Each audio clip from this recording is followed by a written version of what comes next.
अस्सलामु अलैकुम वरहमतुल्लाहि वबरकातुहू।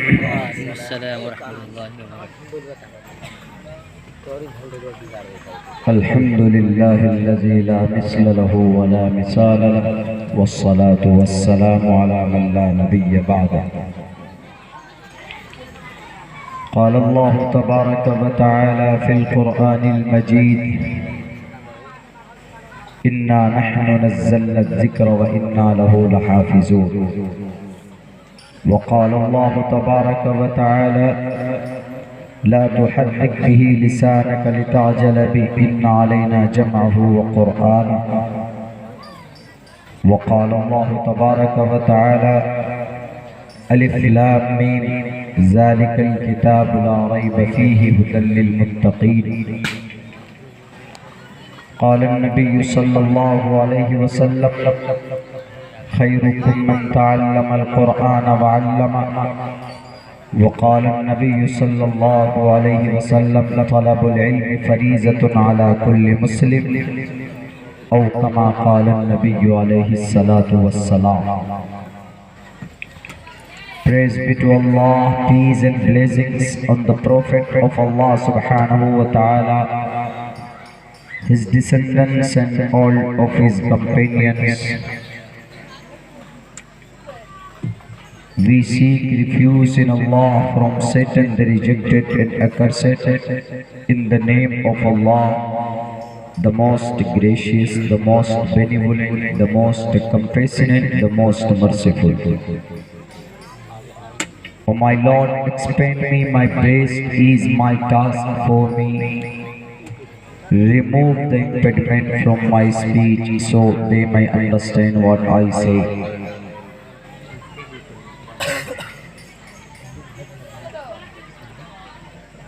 वसुदेव सुतम देवम कंस चाणूरमर्दनम देवकी परमानंदम कृष्णाम वंदे जगत गुरु महा। ओम पूर्णमिदः पूर्णमिदं पूर्णात् पूर्णमुदच्यते पूर्णस्य पूर्णमादाय पूर्णमेवावशिष्यते। तस्मात् शास्त्रं परमानं तिकार्य अकार्य व्यवस्थितो ज्ञात्वा शास्त्र विधानोक्तं कर्म कर्तुमर्हसि। ओम शन्नो वरुणा शन्नो मित्र शन्नो भवत्वर्यमा शन्ना ब्रह्मा बृहस्पति नमो ब्रह्मणे नमस्ते वायो तमेव प्रत्यक्षं ब्रह्मासि। ओम शांति ओम शांति ओम शांति। हज़रात मोहतरम जनाब सदर जलसा, उलमाए किराम, दानिश्वरान कौम व मिल्लत, हमारे गजूर मुसलमान भाइयों और हमारे सनातन धर्मी भाइयों और यहीं करीब में तशरीफ़ फरमा हमारी समाज के माँ और बहनों,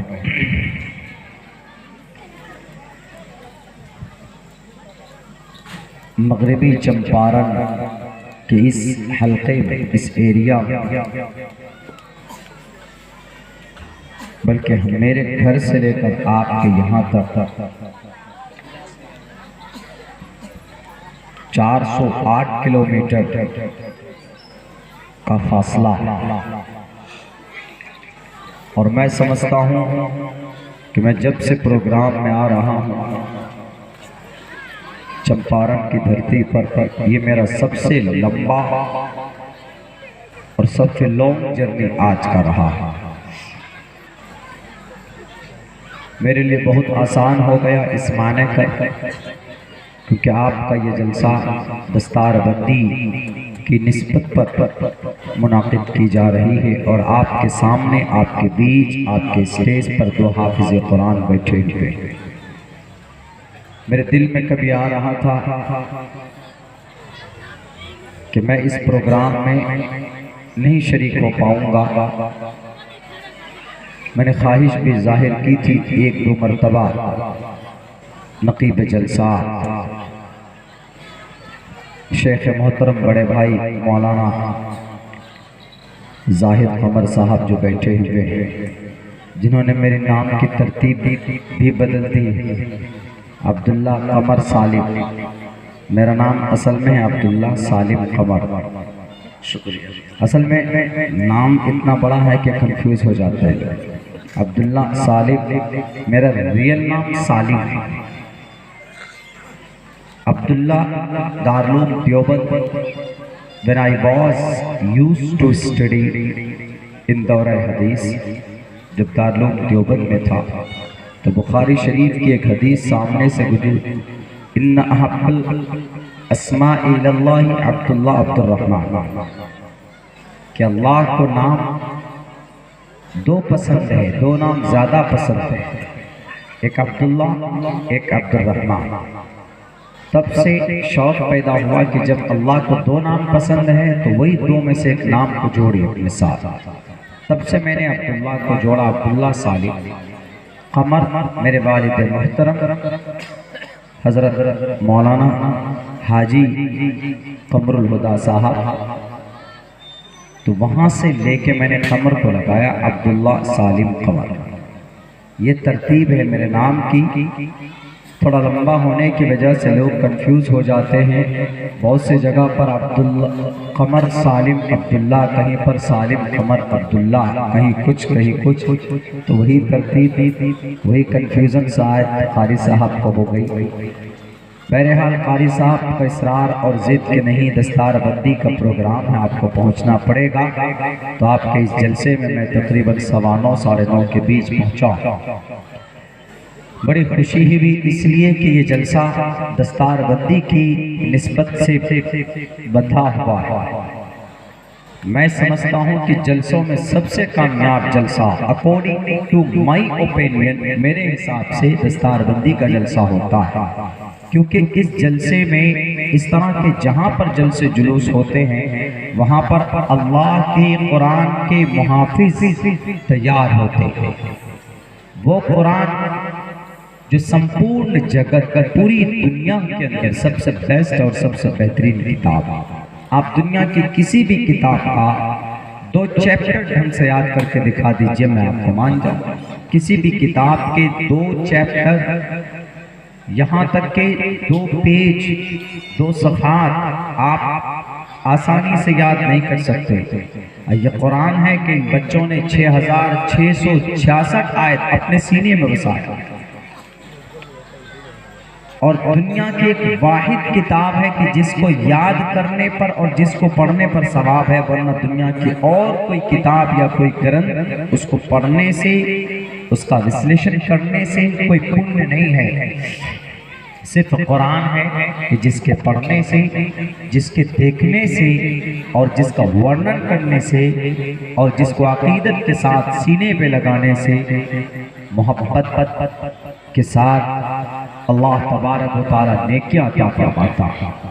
यही नहीं, यहाँ तो हम देख रहे हैं कि सिंपल साधारण एक छोटी 2-2.5 मीटर की एक पगड़ी हमने सर पे बांध दी, ये हाफिज साहब बन गए।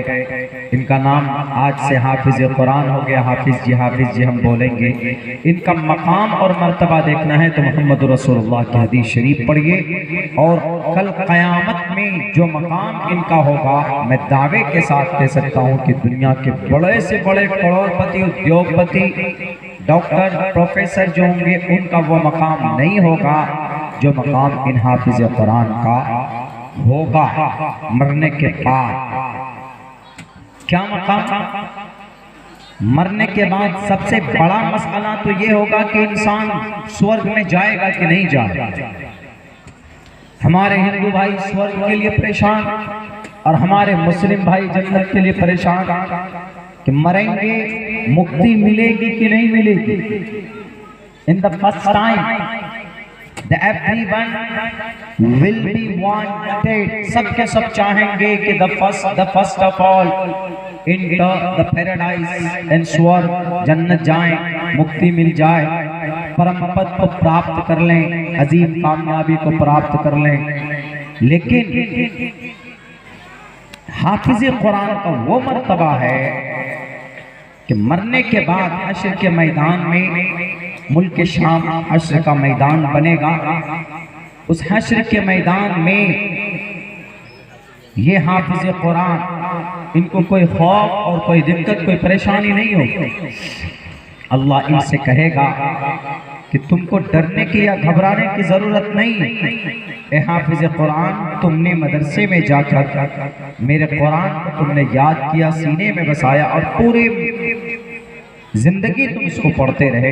एक काम करो, जैसे तुम दुनिया में पढ़ते थे वैसे यहाँ पढ़ो, कुरान पढ़ना शुरू करो और जन्नत की बुलंद जीने के ऊपर तुम चढ़ते जाओ।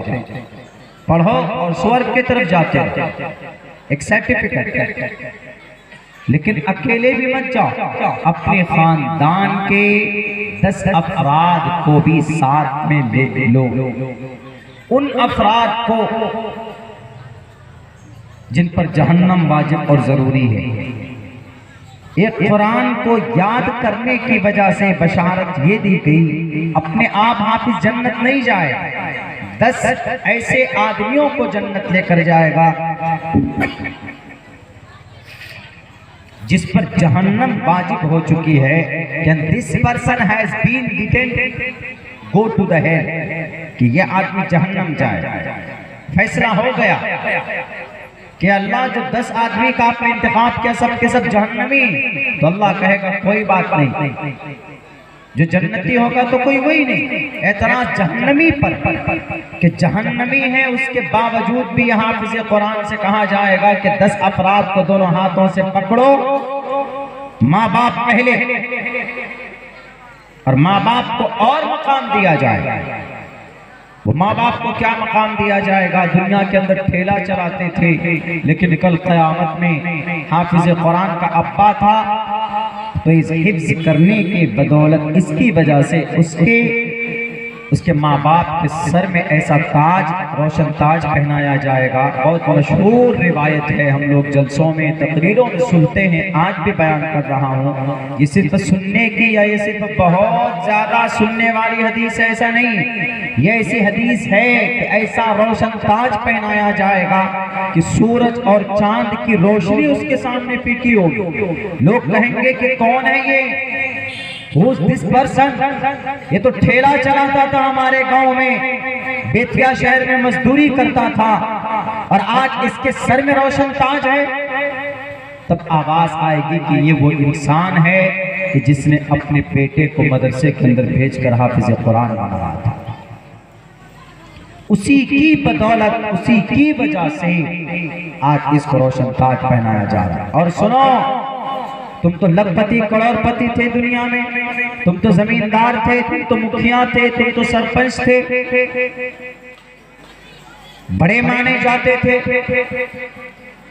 तुम्हारी वो इज्जत नहीं होगी। या तुम डॉक्टर थे, इंजीनियर, पायलट थे, प्रोफेसर थे, मुफक्किर थे, मुदब्बिर थे, सब कुछ थे तुम। जब तुम दुनिया से गांव के सामने से गुजरते थे तो दुनिया झुककर तुमको सलाम करती थी, और जब तुम किसी गली में चले जाते तो बच्चे खामोश हो जाते, या जब तुम कहीं पर बैठते थे तो किसी की हिम्मत नहीं थी कि तुम्हारे सामने बैठ जाए।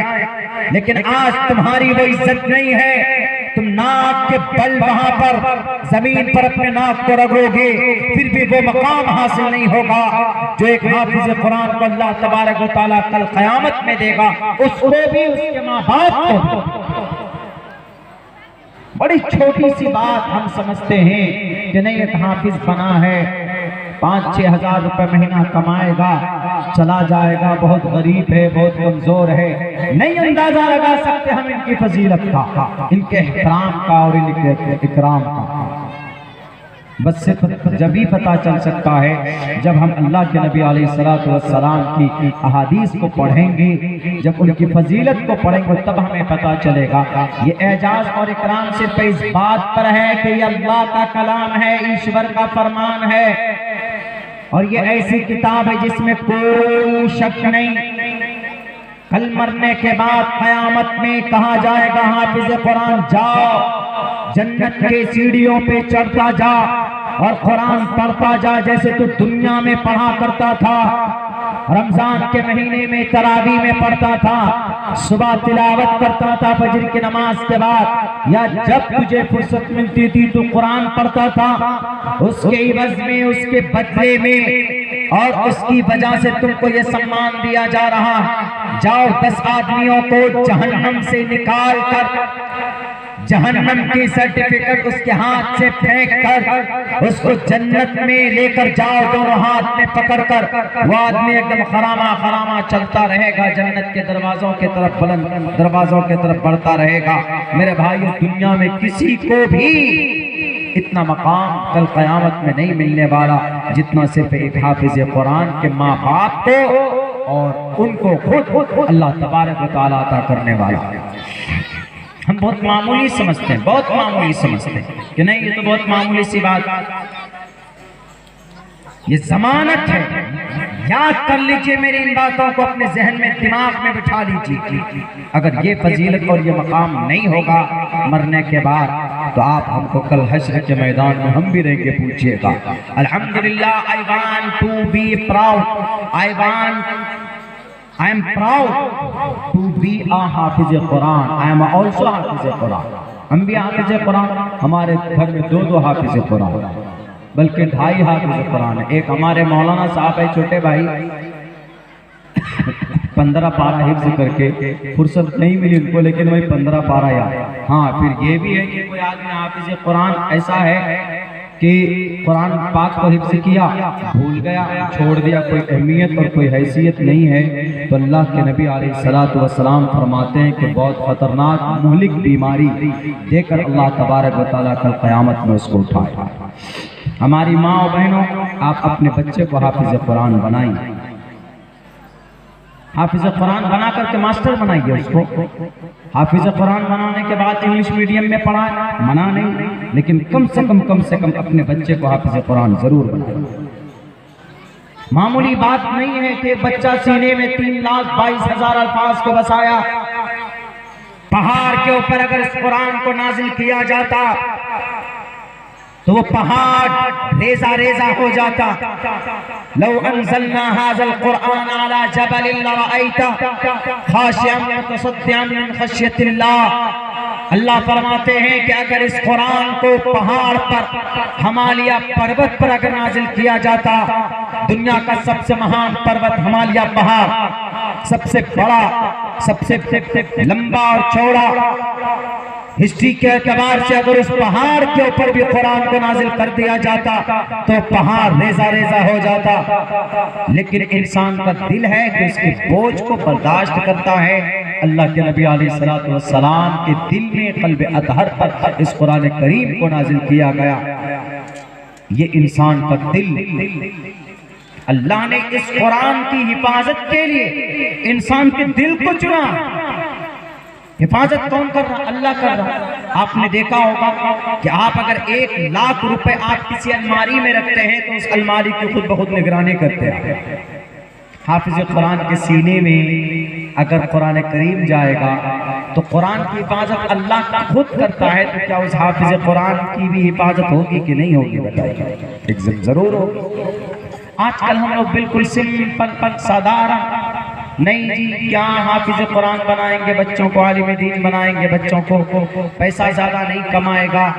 हम जब मदरसे में गए तो हमारी नानी ने अम्मी से कहा कि क्या तुम इसको पढ़ा रहे हो, 500 रुपए तुमको कमा कर भी ला के नहीं दे सकता?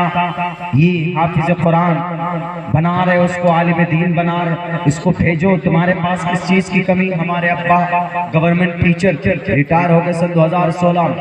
तो देखो वो बने, मॉडर्न एजुकेशन को हासिल किए, दीनी तालीम को साइड से रखा, तो देखो वो गवर्नमेंट टीचर बने। तुम अपने बच्चे को हाफिज कुरान बनाते हो। आज हमारे वालिदैन को, आज हमारे अम्मी ने कहा था नानी से कि 500 रुपए में अल्लाह वो बरकत देगा, वो बरकत देगा कि तुम अंदाजा नहीं कर सकते। आज हमारी नानी हयात है, वो देखती है जो कुछ भी है, खुशहाल है अल्हम्दुलिल्लाह। वो देखकर अम्मी बोलती हैं कि अम्मी, हमारी अम्मी अपनी अम्मी से बोलती, नानी से, कि आपने कहा था कि 500 रुपए कमाएगा। एक टीचर कल हेड पोस्ट पे उसने कहा कि मौलाना हम 40,000 रुपए कमाते।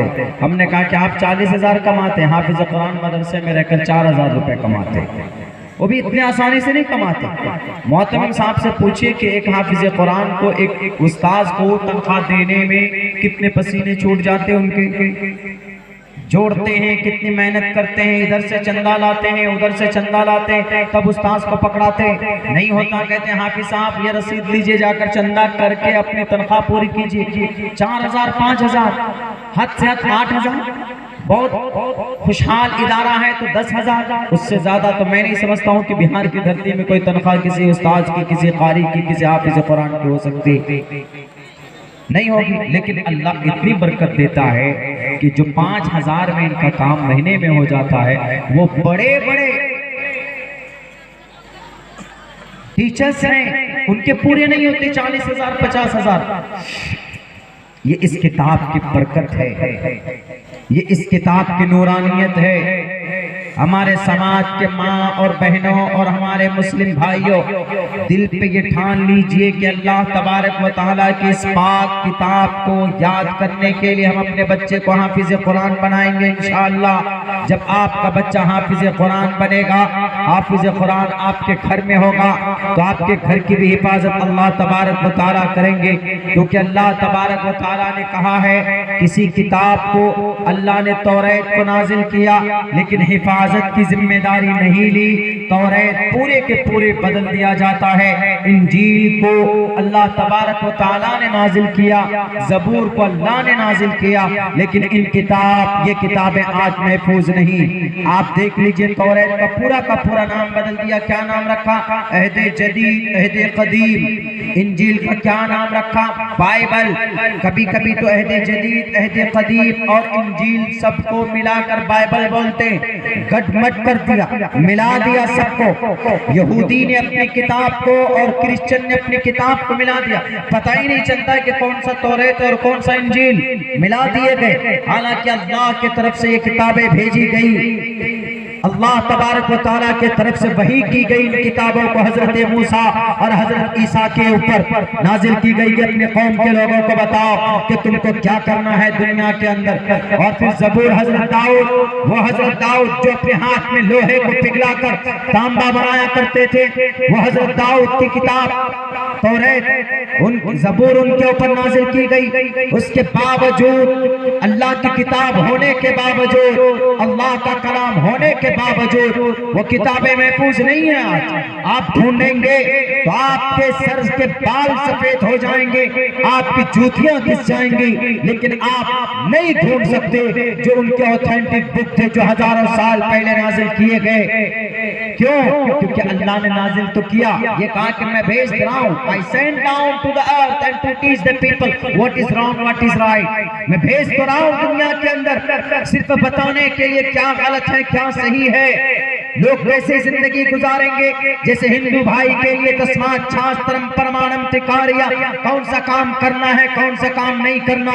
श्रीमद् भगवत गीता में किशन कन्हैया बोलते हैं, श्री कृष्ण जी कहते हैं कि पढ़ो अपने ग्रंथों को, तुमको जिंदगी का मार्गदर्शन देखना है, सत्य मार्ग का दर्शन करना है, कौन सा काम पुण्य है कौन सा काम न पुण्य है, कौन सा काम करना है कौन सा काम नहीं करना है, जायज है नाजायज है, तो ग्रंथ को पढ़ो। यही बात बताने के लिए अल्लाह तबारक व तआला ने तौरात को, ज़बूर को, इंजील को नाजिल किया, लेकिन आज वो किताबें महफूज नहीं, बदल दी गई। सिर्फ कुरान एक ऐसी किताब है जो आज भी 1450 साल गुजरने के बाद अपने आन बान शान के साथ लोगों के बीच में महफूज है, मौजूद है। क्यों? क्योंकि अल्लाह ने इस कुरान को नाजिल करने के साथ साथ, और अल्लाह ने ये भी कह दिया कि इस कुरान का मुहाफिज मैं हूं, मैं, हम, इन्ना ताकीद है, इन्ना कोई वो ऑर्डर नहीं, इन्ना एक हर्फ है, it mean when and this word is used for confident. इन्ना नहनु ज़मीर, नहनु बेशक हमने, नज़्ज़लना वाहिद नीला, सिंगल नीला, प्लूरल जमाला, नज़्ज़लना, नज़्ज़लतु, नज़्ज़लना जमा मुतकल्लिम, हमने यानी पूरी ताकत। इन्ना नहनु नज़्ज़लना ज़िक्रा, हमने कुरान को नाज़िल किया। हम ही ने नाजिल किया और हम ही इसकी हिफाजत करेंगे। इसीलिए आज तक कुरान नहीं बदला और किताबें बदल गई, तौरात ज़बूर, क्योंकि नाजिल तो अल्लाह ने किया था लेकिन हिफाजत की जिम्मेदारी अल्लाह ने नहीं दी, बदल दी गई। लेकिन कुरान एक ऐसी किताब है कि जिसको अल्लाह ने नाजिल करने के साथ साथ उसकी हिफाजत की जिम्मेदारी। जब ये कुरान नाजिल होता था तो अल्लाह के नबी अलैहि सलाम जल्दी जल्दी पढ़ते थे, कहीं ऐसा ना हो कि मैं भूल ना जाऊं। ला तुहर्रिक बि लिसानका लिताजल बि इन्ना अलैना जमाहु व कुरआना। तो अल्लाह तबारक व तआला ने कहा कि don't worry and don't be a shy, तेजी मत करो, don't be a fast man, तेजी मत करो। अरे ये कुरान हमारा है, हमारा, मेरा, मेरी जिम्मेदारी है तुमको याद कराना। और हाफिज कुरान भी वही बनता है जिस पर अल्लाह का फजल होता। हम और आपने नाम सुना होगा अल्लामा अनवर शाह कश्मीरी रहमतुल्लाहि अलैह का। वो चलते फिरते कुतुब खाना, यानी ऐसे महान इंसान गुजरे कि एक मरतबा किसी किताब को देख लेते तो उनको याद हो जाती थी पूरी की पूरी किताब।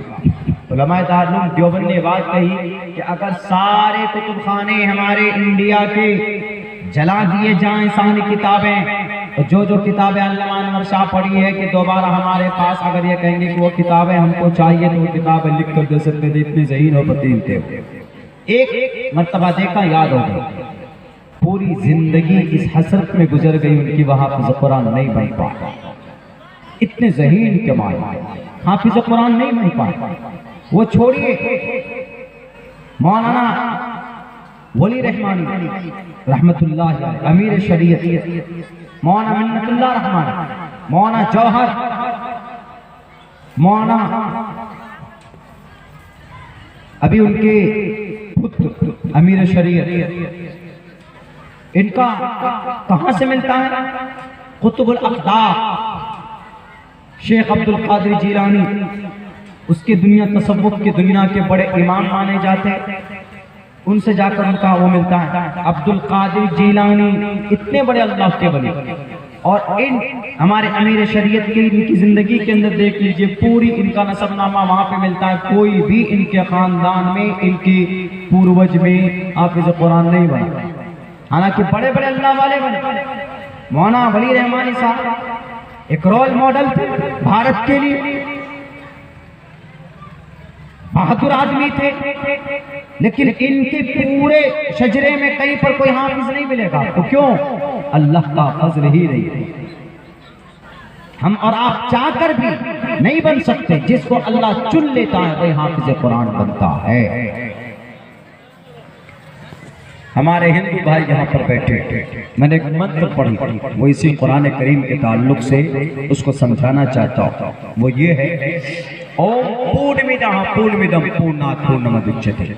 हमारे हिंदू भाइयों, आप लोग बोलते हैं कि आप लोग क्यों इतना कुरान कुरान करते हैं? क्योंकि कुरान, हम इसलिए इतना कुरान कुरान करते हैं, कुरान में एक एक वर्ड ला शक और ला है, इसीलिए हम लोग कुरान कुरान चिल्लाते हैं। अल्लाह की तरफ से है, कोई तब्दीली नहीं, किसी इंसान के तरफ से नहीं, किसी मनुष्य के तरफ से नहीं। हम अपने आप को मुसलमान होने पर गर्व करते हैं, इसलिए कि अल्लाह ने कुरान में हमारा नाम मुसलमान रखा है, हुवा सम्माकुमुल मुस्लिमीन, और हमारा बिलीफ है इस कुरान पर। आपकी जो ये जो मंत्र पढ़ी गई, ओम पूर्णमिदः पूर्णमिदं पूर्णात् पूर्णमुदच्यते पूर्णस्य पूर्णमादाय पूर्णमेवावशिष्यते। ओम शांति, ओम शांति, ओम शांति। ओम तीन बड़े खुदा का नाम, आकार मकार सकार विष्णु ब्रह्मा शिव का शॉर्ट नाम ओम। शांति का मतलब इन तीनों खुदाओं से हम कहते हैं कि शांति हम चाहते हैं, शांति चाहते हैं, अपने आप में शांति चाहते हैं, गांव में शांति चाहते हैं, अपने मुल्क में शांति चाहते हैं, अपने बिहार स्टेट में शांति चाहते हैं, अपने डिस्ट्रिक्ट में शांति चाहते हैं। इसलिए ओम शांति, ओम शांति, ओम शांति बोलते हैं। उससे पहले क्या? उससे पहले ओम पूर्णमिदः, हे परमा, ओम पूर्णमिदः पूर्णात् पूर्णमुदच्यते। हे परमात्मा, आपने इस पूरे पृथ्वी को, आपने इस पूरी दुनिया को सजाया, आपने इस ब्रह्मांड को बनाया, आपने पृथ्वी को बनाया, आपने सन को बनाया, सूरज को बनाया, आपने चांद को बनाया, चंद्रमा को बनाया, आपने जुपिटर को बनाया, आपने वीनस को बनाया, आपने मार्स को बनाया। हमारी जमीन एक क्या है? हमारी जमीन एक प्लेनेट है और मार्स भी एक प्लेनेट है, सूरज भी एक प्लेनेट है, यानी एक हिस्सा है, एक टुकड़ा। जमीन 6 करोड़ 30 लाख मुरब्बा मील के इलाके में फैली हुई ये जमीन एक गोला। अंडा देखा होगा, तरबूज देखा होगा, तरबूज के मानिंद ये दुनिया है, ये जमीन है। ये जमीन, इसको अर्थ बोलते हैं अंग्रेजी में, और अर्थ लोग बोलते हैं इसको। अर्थ, ये अर्थ है हमारा 6 करोड़ 30 लाख मुरब्बा मील के इलाके में ये जमीन। लेकिन समंदर को अल्लाह ने इसी के अंदर समोया, तो समंदर की ज्यादा तादाद है। समंदर 14 करोड़ 30 लाख मुरब्बा मील के इलाके में समंदर है, पानी 6 करोड़ में मात्र ये जमीन है। अल्लाह ने पैदा किया इस जमीन को और इस समंदर को अल्लाह तबारक व तआला ने पैदा किया। इनसे भी 3 गुना बड़े और प्लेनेट हैं, जुपिटर है, मार्स है, सूरज है और चांद चंद्रमा। अल्लाह ने इन तमाम लोग को, प्लेनेट्स को पैदा किया है, सबको अल्लाह तबारक व तआला ने पैदा किया।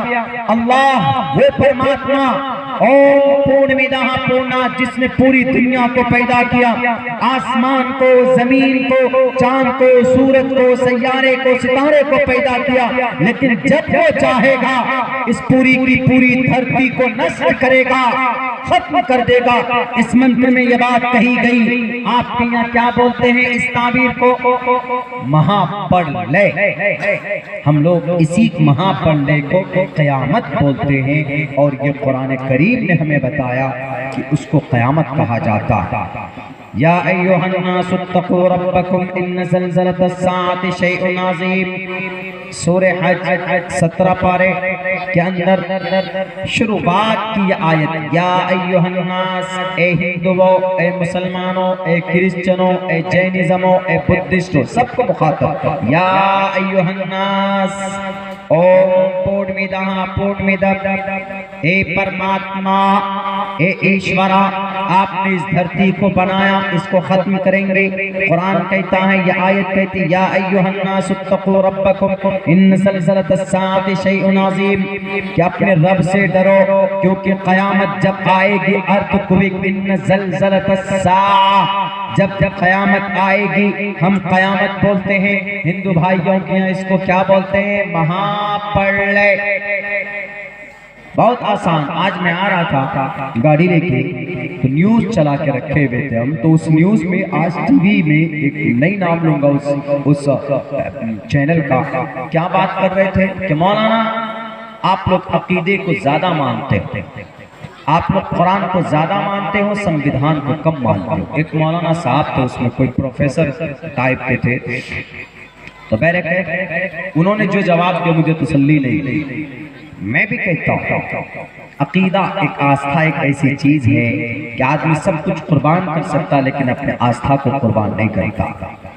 यहीं पर अगर कोई आदमी मोहम्मद रसूलुल्लाह को गाली दे तो एक शराबी मुसलमान भी उसके सामने गाली देगा तो वो लड़ जाएगा। हालांकि मोहम्मद रसूलुल्लाह की सुन्नत कभी अमल की नहीं उसने, कोई वो नहीं, लेकिन अंदरूनी एतबार से ऐसी फीलिंग बंदी हुई कि हमारे नबी को गाली दी तुमने, हमारे मोहम्मद को गाली दिया, पीता शराब है हमेशा। लेकिन एक जोश, आस्था, अकीदा जो रगों में, जो खून में, और फौरन लड़ पड़ेगा। वहीं पर अगर कोई रामचंद्र जी को बुरा भला कह दे, या किसी मंदिर को, या किसी भगवान को, किसी ईश्वर को बुरा भला कह दे, हमारे हिंदू भाई फौरन उनके भी पारा चढ़ जाते। क्रिश्चियन में आप किस जीसस को कुछ कह दे, मूसस को कुछ कह दे, सरदार की पगड़ी के बारे में आप कुछ बोल दिए, गुरु नानक, गुरु गोविंद सिंह को कुछ बोल दीजिए, देखिए वो किरपान उनके पास आपके सीने में उतार देगा। बात की बात है, जेल जाएंगे कि बचेंगे? आस्था, आस्थे से जुड़ा है इंसान। क्यों? संविधान, भारत के संविधान से भी पहले जो बच्चा बनकर, भारत का संविधान कब लागू होता है? जब बच्चा 18 साल का हो जाता है। लेकिन 18 साल से पहले भी इंसान का अकीदा, वो बच्चे का एक अकीदा होता है। हाँ, अब रही बात एक ऐसे मुल्क में हम लोग बसते हैं कि जहां पर एक तरफ संविधान है और एक तरफ हमारी शरीयत है, एक तरफ रामायण महाभारत है, एक तरफ भारत का कानून है। तो दोनों को किस नजरिए से देखें? तो हमारे लिए दोनों हाथ के सम्मान। आजमगढ़ में मुझसे सवाल किया था एक हमारे हिंदू भाई ने कि आप लोग बड़े धर्म की बात करते हैं, कुरान की बात क्यों नहीं, कुरान की बात करते हैं, संविधान की बात क्यों नहीं करते हैं? आपके नजदीक संविधान बड़ा है कि आपका कुरान बड़ा? हमने कहा कि हमारे सामने दोनों बड़े हैं। धार्मिक एतबार से हमारा कुरान बना, एज ए इंडियन नागरिक के एतबार से संविधान बना। भारत में रहेंगे तो संविधान के मुताबिक जिंदगी गुजारेंगे हम, यानी कानून को फॉलो करेंगे। लेकिन जब धार्मिक बात आएगी, इबादत की बात आएगी, तो संविधान में तो लिखा ही नहीं हम किस खुदा की इबादत करें। तो उस वक्त किसकी जरूरत पड़ेगी? हमको अपने ग्रंथ की जरूरत पड़ेगी। हिंदू भाइयों को कहा जाएगा न तस्य प्रतिमास्ति यस्य नाम महद्दसा तस्य ते भक्तिवान से श्यामाम, परमात्मा की भक्ति करेंगे। मुसलमान क्या कहता है? इय्याका नअबुदु व इय्याका नस्तईन, अल्लाह हम तेरी इबादत करते हैं। संविधान में तो नहीं लिखा है कि किस खुदा की इबादत करोगे, तो अब जरूरत कहाँ पड़ेगी? अपने धार्मिक किताब की जरूरत पड़ जाएगी। तो एज ए इंडियन हमारे सामने संविधान बड़ा और एज ए धार्मिक मजहबी एतबार से हमारे सामने हमारा ग्रंथ पड़ा। अब रही बात ये कि दोनों का मकाम क्या है? दोनों का मकाम हमारे सामने दोनों पड़े। जैसे ये दोनों आंख है, हम एक आंख फोड़वा नहीं सकते कि नहीं जनाब ये दायां आंख है, ये बायां आंख है, ये कम यूज होती है तो इसको फोड़ दीजिए। नहीं, हमारे सामने जो मकाम इस आंख की है वही मकाम इस आंख की। जितनी जरूरत इस आंख की उतनी जरूरत इस आंख की भी। हमारे सामने संविधान भी, हमारे सामने अपने धर्म भी। और संविधान हमारा धर्म के ऊपर मजबूर नहीं करता, न रोकता है, बिल्कुल नहीं रोकता। जो लोग लड़ाना चाहते हैं संविधान को, कुरान को सामने लाकर या संविधान को या शास्त्रों को सामने लाकर, उनको रिवाइज की जरूरत है, पढ़ने की जरूरत है। पढ़ो। अगर हम मुसलमान कयामत पर बिलीव करते हैं कि कयामत कायम होगी, वह हमारा धार्मिक मसला है, वो हमारा अकीदे की आस्था की बात है। हमारे कुरान कहता है या अय्युहन्नास, सिर्फ मुसलमानों से तो नहीं कहता ना, या अय्युहन्नास, नास का मतलब सारे लोग, ए इब्ने आदम, आदम के औलाद, ए हव्वा के बेटे, हव्वा की बेटियों, ए मर्द और ए औरतों। नास मर्द को भी बोला जाता, औरत को भी बोला जाता। या अय्युहन्नास इत्तक़ू रब्बकुम, तुम अपने रब से डरो। इन्न ज़लज़लतस्साअति शैउन अज़ीम, कि कयामत बड़ी खतरनाक खड़ी होगी, बड़ी खतरनाक चीज है। वो तरन्नास सुकारा वमा हुम बिसुकारा, कुरान में है, साफ साफ लफ्जों में पढ़िए 17 पारे के अंदर। इन्न ज़लज़लतस्साअति शैउन क़रीब यौम तरौनहा तज़हलु कुल्लु मुर्दिअतिन अम्मा अर्ज़अत, जिसके पेट में, जिस माँ के पेट में 8 महीने का बच्चा होगा, 9 महीने का बच्चा होगा, वो अपना हमल ज़ाय कर देगी। वहीं पर बच्चा टाइम होने से पहले नीचे आ जाएगा, माँ के पेट से हमल ज़ाय होगा। इसलिए कि वो हौलनाक, कितना खतरनाक मंजर होगा। वो तरन्नास सुकारा कुल्लु मुर्दिअतिन अम्मा अर्ज़अत, सबसे प्यारा माँ का सबसे ज्यादा ममता अपने बच्चे के ऊपर उस वक्त होता है जब बच्चा दूध पीता है माँ के छाती से लिपट कर। लेकिन जब कयामत की इस हौलनाक को वो माँ देखेगी तो अपने छोटे से नन्हे से बच्चे को भी गोद में उठाकर बाहर फेंक देगी, कहेगी कि जाओ। इसलिए कि आज या रब्बी नफ्सी नफ्सी का जमाना आ गया। वो इतना खतरनाक मंजर माहौल होगा कि सारी माएं जो हामिला है वो अपने हमल को ज़ाय कर देगी। जिनके गोद में 1 साल का या 5 महीने का, 6 महीने का मासूम बच्चा होगा, वो उठाकर अपने गोद से भी अलग कर देगी। इसलिए कि वह खतरनाक माहौल। वमा हुम बिसुकारा व तरन्नास सुकारा वमा हुम बिसुकारा, लोग ऐसा महसूस करेंगे उस दिन जब कयामत कायम होगी कि नहीं आज तो शायद कोई नशा छा गया, सबने शराब पी ली है, मदहोश हो जाएंगे, आज भी बेहोशी के आलम में होंगे। लेकिन वो बेहोशी नहीं होगी, वो अल्लाह तबारक व तआला की एक गिरफ्त और एक पकड़ होगी। कयामत नाजिल होने वाली होगी, कयामत बर्पा होने वाली होगी। जब कयामत कायम हो जाएगी, इंसान इस दुनिया से ट्रांसफर होकर चले जाएंगे दूसरी दुनिया में, कोई चीज बाकी नहीं रहेगी। इसी को कहा गया कुरान करीम की इस आयत को कहा गया इस मंत्र के अंदर हमारे हिंदू भाइयों, ओम पूर्णमिदः पूर्णमिदं पूर्णात् पूर्णमुदच्यते पूर्णस्य पूर्णमादाय पूर्णमेवावशिष्यते। जिस ब्रह्मा ने, जिस परमात्मा ने इस धरती को बनाया वही इस धरती को नष्ट करेगा, यानी जिस अल्लाह ने इस धरती को बनाया वही अल्लाह इस धरती को खत्म कर देगा। कुरान भी कहता है कुल्लु मन अलैहा फान व यबका वजहु रब्बिका ज़ुल जलाली वल इकराम। सारी चीजें फना, everything the world will be finished on the earth. ये जमीन रुई की तरह, जैसे रुई उड़ता है, सेम इसी तरीके से रोई के गालों की तरह उड़ते फिरेगी ये जमीन। सिर्फ अल्लाह तबारक व तआला इन पाक पवित्र जगह मस्जिद के हिस्से को उठाकर मुंतकिल कर देंगे, फिर कोई चीज नहीं बचेगी, अल्लाह की जात बाकी रहेगी। हम लोग क़यामत बोलते हैं, हिंदू भाई इसको महाप्रलय बोलते हैं। क़यामत महाप्रलय, हमारे यहाँ डायरेक्ट क़यामत आएगी हिंदू भाइयों में कई सेशन में, यानी इंसानों के कई जन्म के बाद फिर महाप्रलय। महाप्रलय इतना जरूर है कि महाप्रलय आए होने के बाद ये दुनिया खत्म हो जाए। हमारे हिंदू भाइयों, हमारे कुरान में और आपके वेदात में, आपके जो शास्त्र हैं उसमें बहुत सारी ऐसी बातें मिलती है जो अकीदा हमारा है वो अकीदा आपका भी। लेकिन लड़ाने वालों को क्या कहिएगा, वो लड़ाएगा आपको। आपने कई लोगों ने यहाँ पर आपने चंदा दिया, आपने आपको ईश्वर की तरफ से आपके अकीदे के हिसाब से आपको पुण्य मिला। आप एक पाक पवित्रीन कुरान जो इंसानों के लिए हिदायत है, जो सिर्फ कुरान, ये जो बच्चे हाफिज कुरान बने या मुसलमानों के हाफिज कुरान नहीं, आपके भी ये कुरान आपका भी। कुरान में कहीं कहीं बहुत कम जगहों के ऊपर मुसलमान वर्ड का इस्तेमाल क्या पर्टिकुलर, वरना अक्सर जगहों के ऊपर कहा गया या अय्युहन्नास इन्ना खलकनाकुम मिन ज़करिन व उन्सा, ए इंसान व आदम के औलादो, हमने तुमने मुज़क्कर मुअन्नस मर्द औरत बनाया। इंसान को मुखातब, मोमिन को पर्टिकुलर कहीं पर मुखातब या अय्युहल मुमिन या अय्युहल्लज़ीना आमनू, वरना या अय्युहन्नास जब नास का इस्तेमाल होता है तो सबको मुखातब होता है। किसको मुखातब?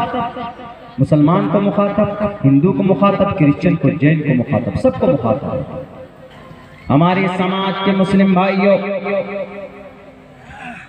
दुनिया से कोई चीज नहीं जाएगी आपके साथ। कल क़यामत में हश्र का मैदान जब कायम होगा, यहाँ फिज़े कुरान वहाँ पर जाएंगे। इंसान एक एक नेकी की वजह से तरसेगा, एक एक नेकी के लिए तरसेगा।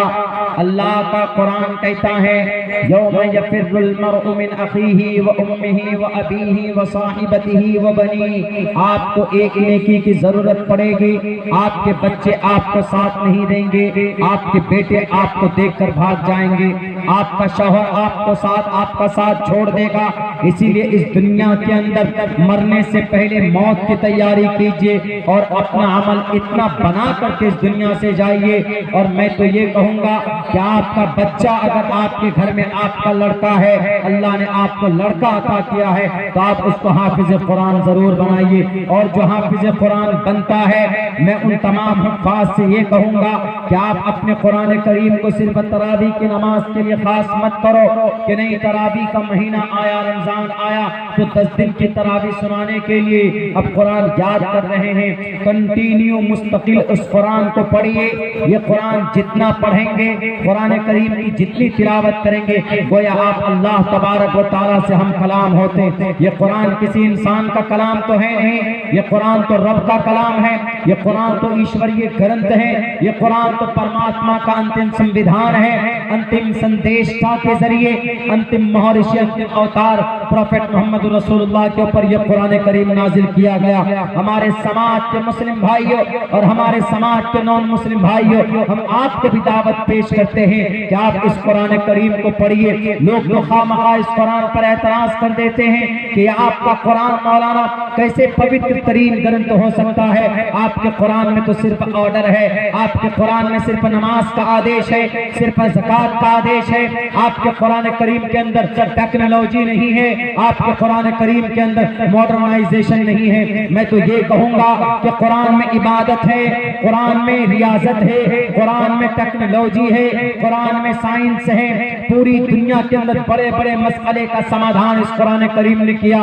अल्बर्ट आइंस्टाइन से पूछिए कि एक मसला हल नहीं हो रहा था कि ये जमीन रुकी हुई है कि जमीन हिल रही है कि जमीन घूम रही है।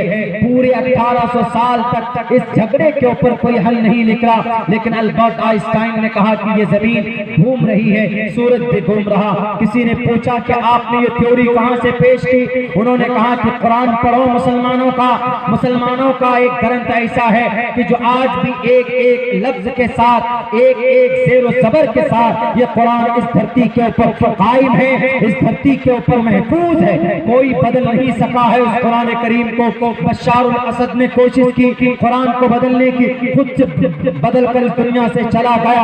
और जनाब अंग्रेज आए, उन्होंने बदलने की कोशिश की इस ग्रंथ को, लेकिन कुरान तो नहीं बदला, कुरान के फरमान नहीं बदले, कुरान के अहकामात नहीं बदल गए, लेकिन वो सब के सब बदल कर चले गए। अल्बर्ट आइंस्टाइन ने कहा कि इस कुरान में एक एक वर्ड सच्चा और सही है। इस कुरान में लिखा है कि जमीन घूमती है।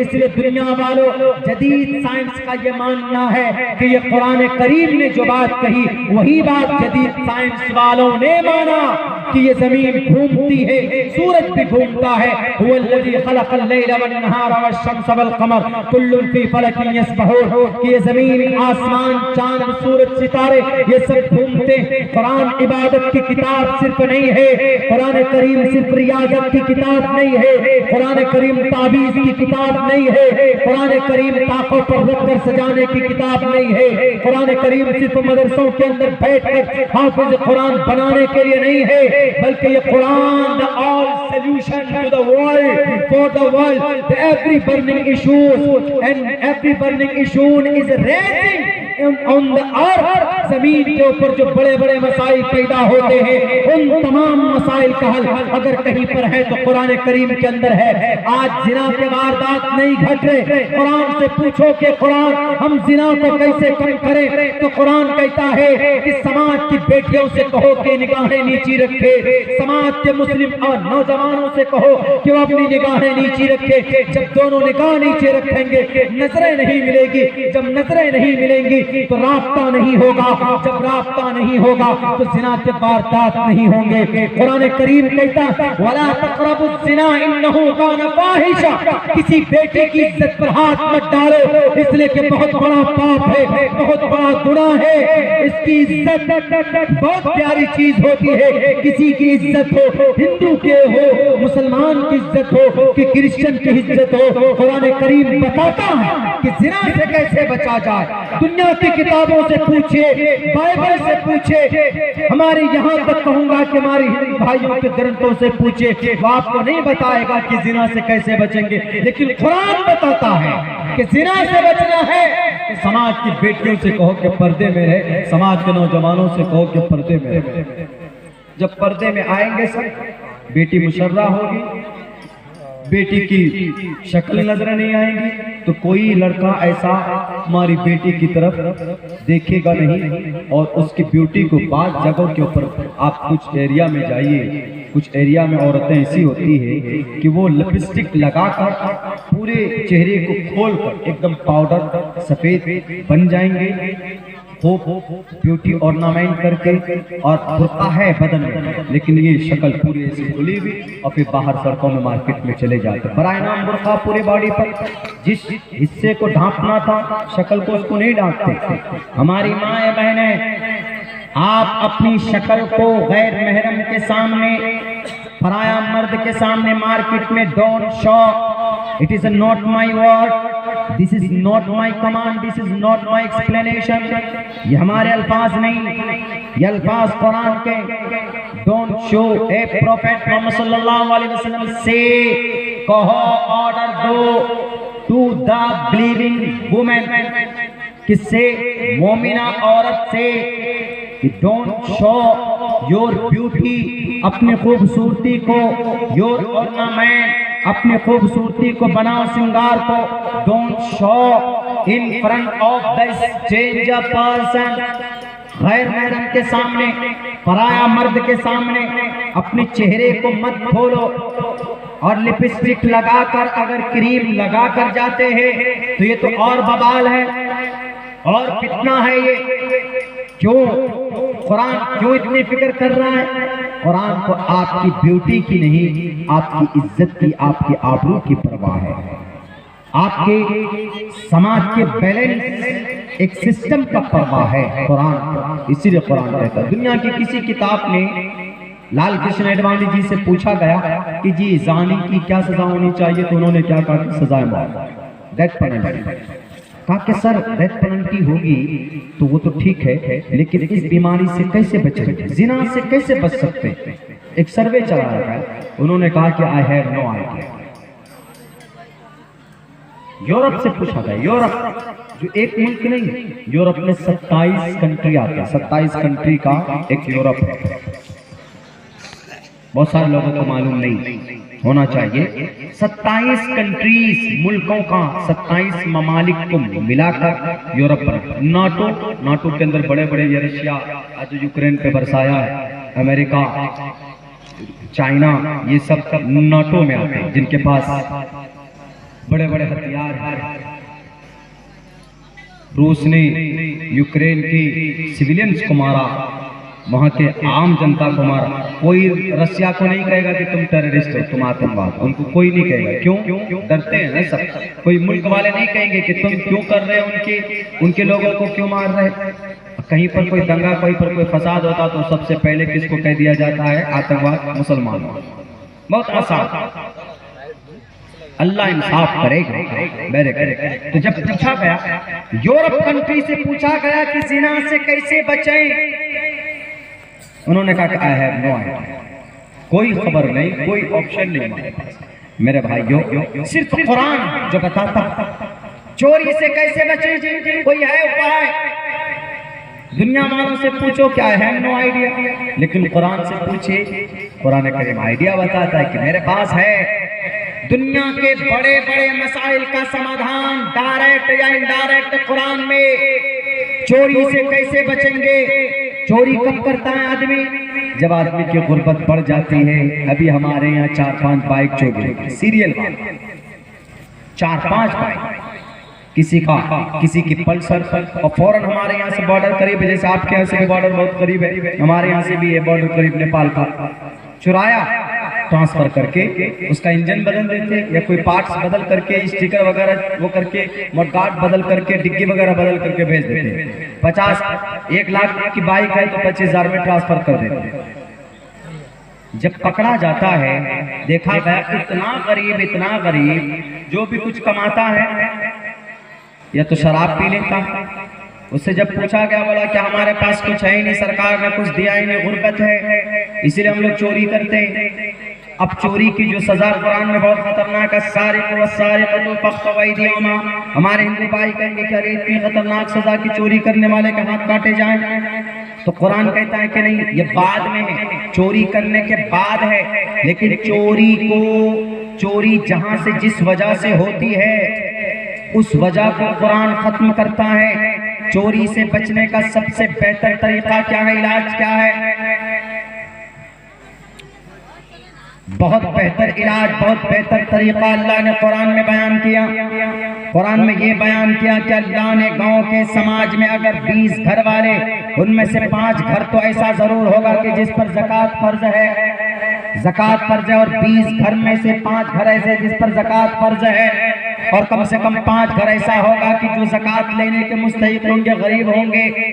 तो 5 घर वालों से अल्लाह कहता है क्या, तो ज़कात तुम 100 रुपए में 2.5 रुपए निकालो, 100 रुपए में तुम 2.5 रुपए निकालोगे।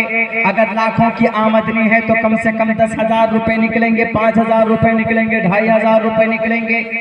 तो अगर तुम वो पैसा लेकर उस गरीब को दे दोगे तो कम से कम कुछ हद तक उसको राहत मिलेगी। जब उसको राहत मिलेगी, जब उसकी भूख मिट जाएगी, उसकी जरूरत पूरी होगी, तो चोरी नहीं करेगा। कुरान देखिए कितना अच्छा तरीका बताता है। अगर पूरे दुनिया के उद्योगपति लोग और पूरी दुनिया के मालदार लोग अगर चाहें, खुद हमारे यूरोप कंट्री के अंदर में जो कॉस्मेटिक की जो ये पाउडर बनाने की जो कंपनी 380 बिलियन, हालांकि पूरी दुनिया के गुर्बत को खत्म करने के लिए सिर्फ $4 बिलियन काफी है। कितना? $4 बिलियन। और उन्होंने कंपनी कितने की कायम की? $380 बिलियन। $4 बिलियन से दुनिया की गुर्बत खत्म की जा सकती। अगर ये बड़े उद्योगपति लोग ज़कात अदा कर दें तो दुनिया से गरीबी खत्म हो सकती है, बड़ी आसानी के साथ हो सकती। अरबों खरबों रुपए हमारे भारत के अंदर हैं। भारत हमारा कोई गरीब मुल्क नहीं है। गलत बात है कि अभी गरीब बना दिया गया, बेच कर सारे चीज को private, bank private, LIC private, air India private, BSNL private, सब कुछ प्राइवेट, रेलवे प्राइवेट, सारे प्राइवेटाइजेशन।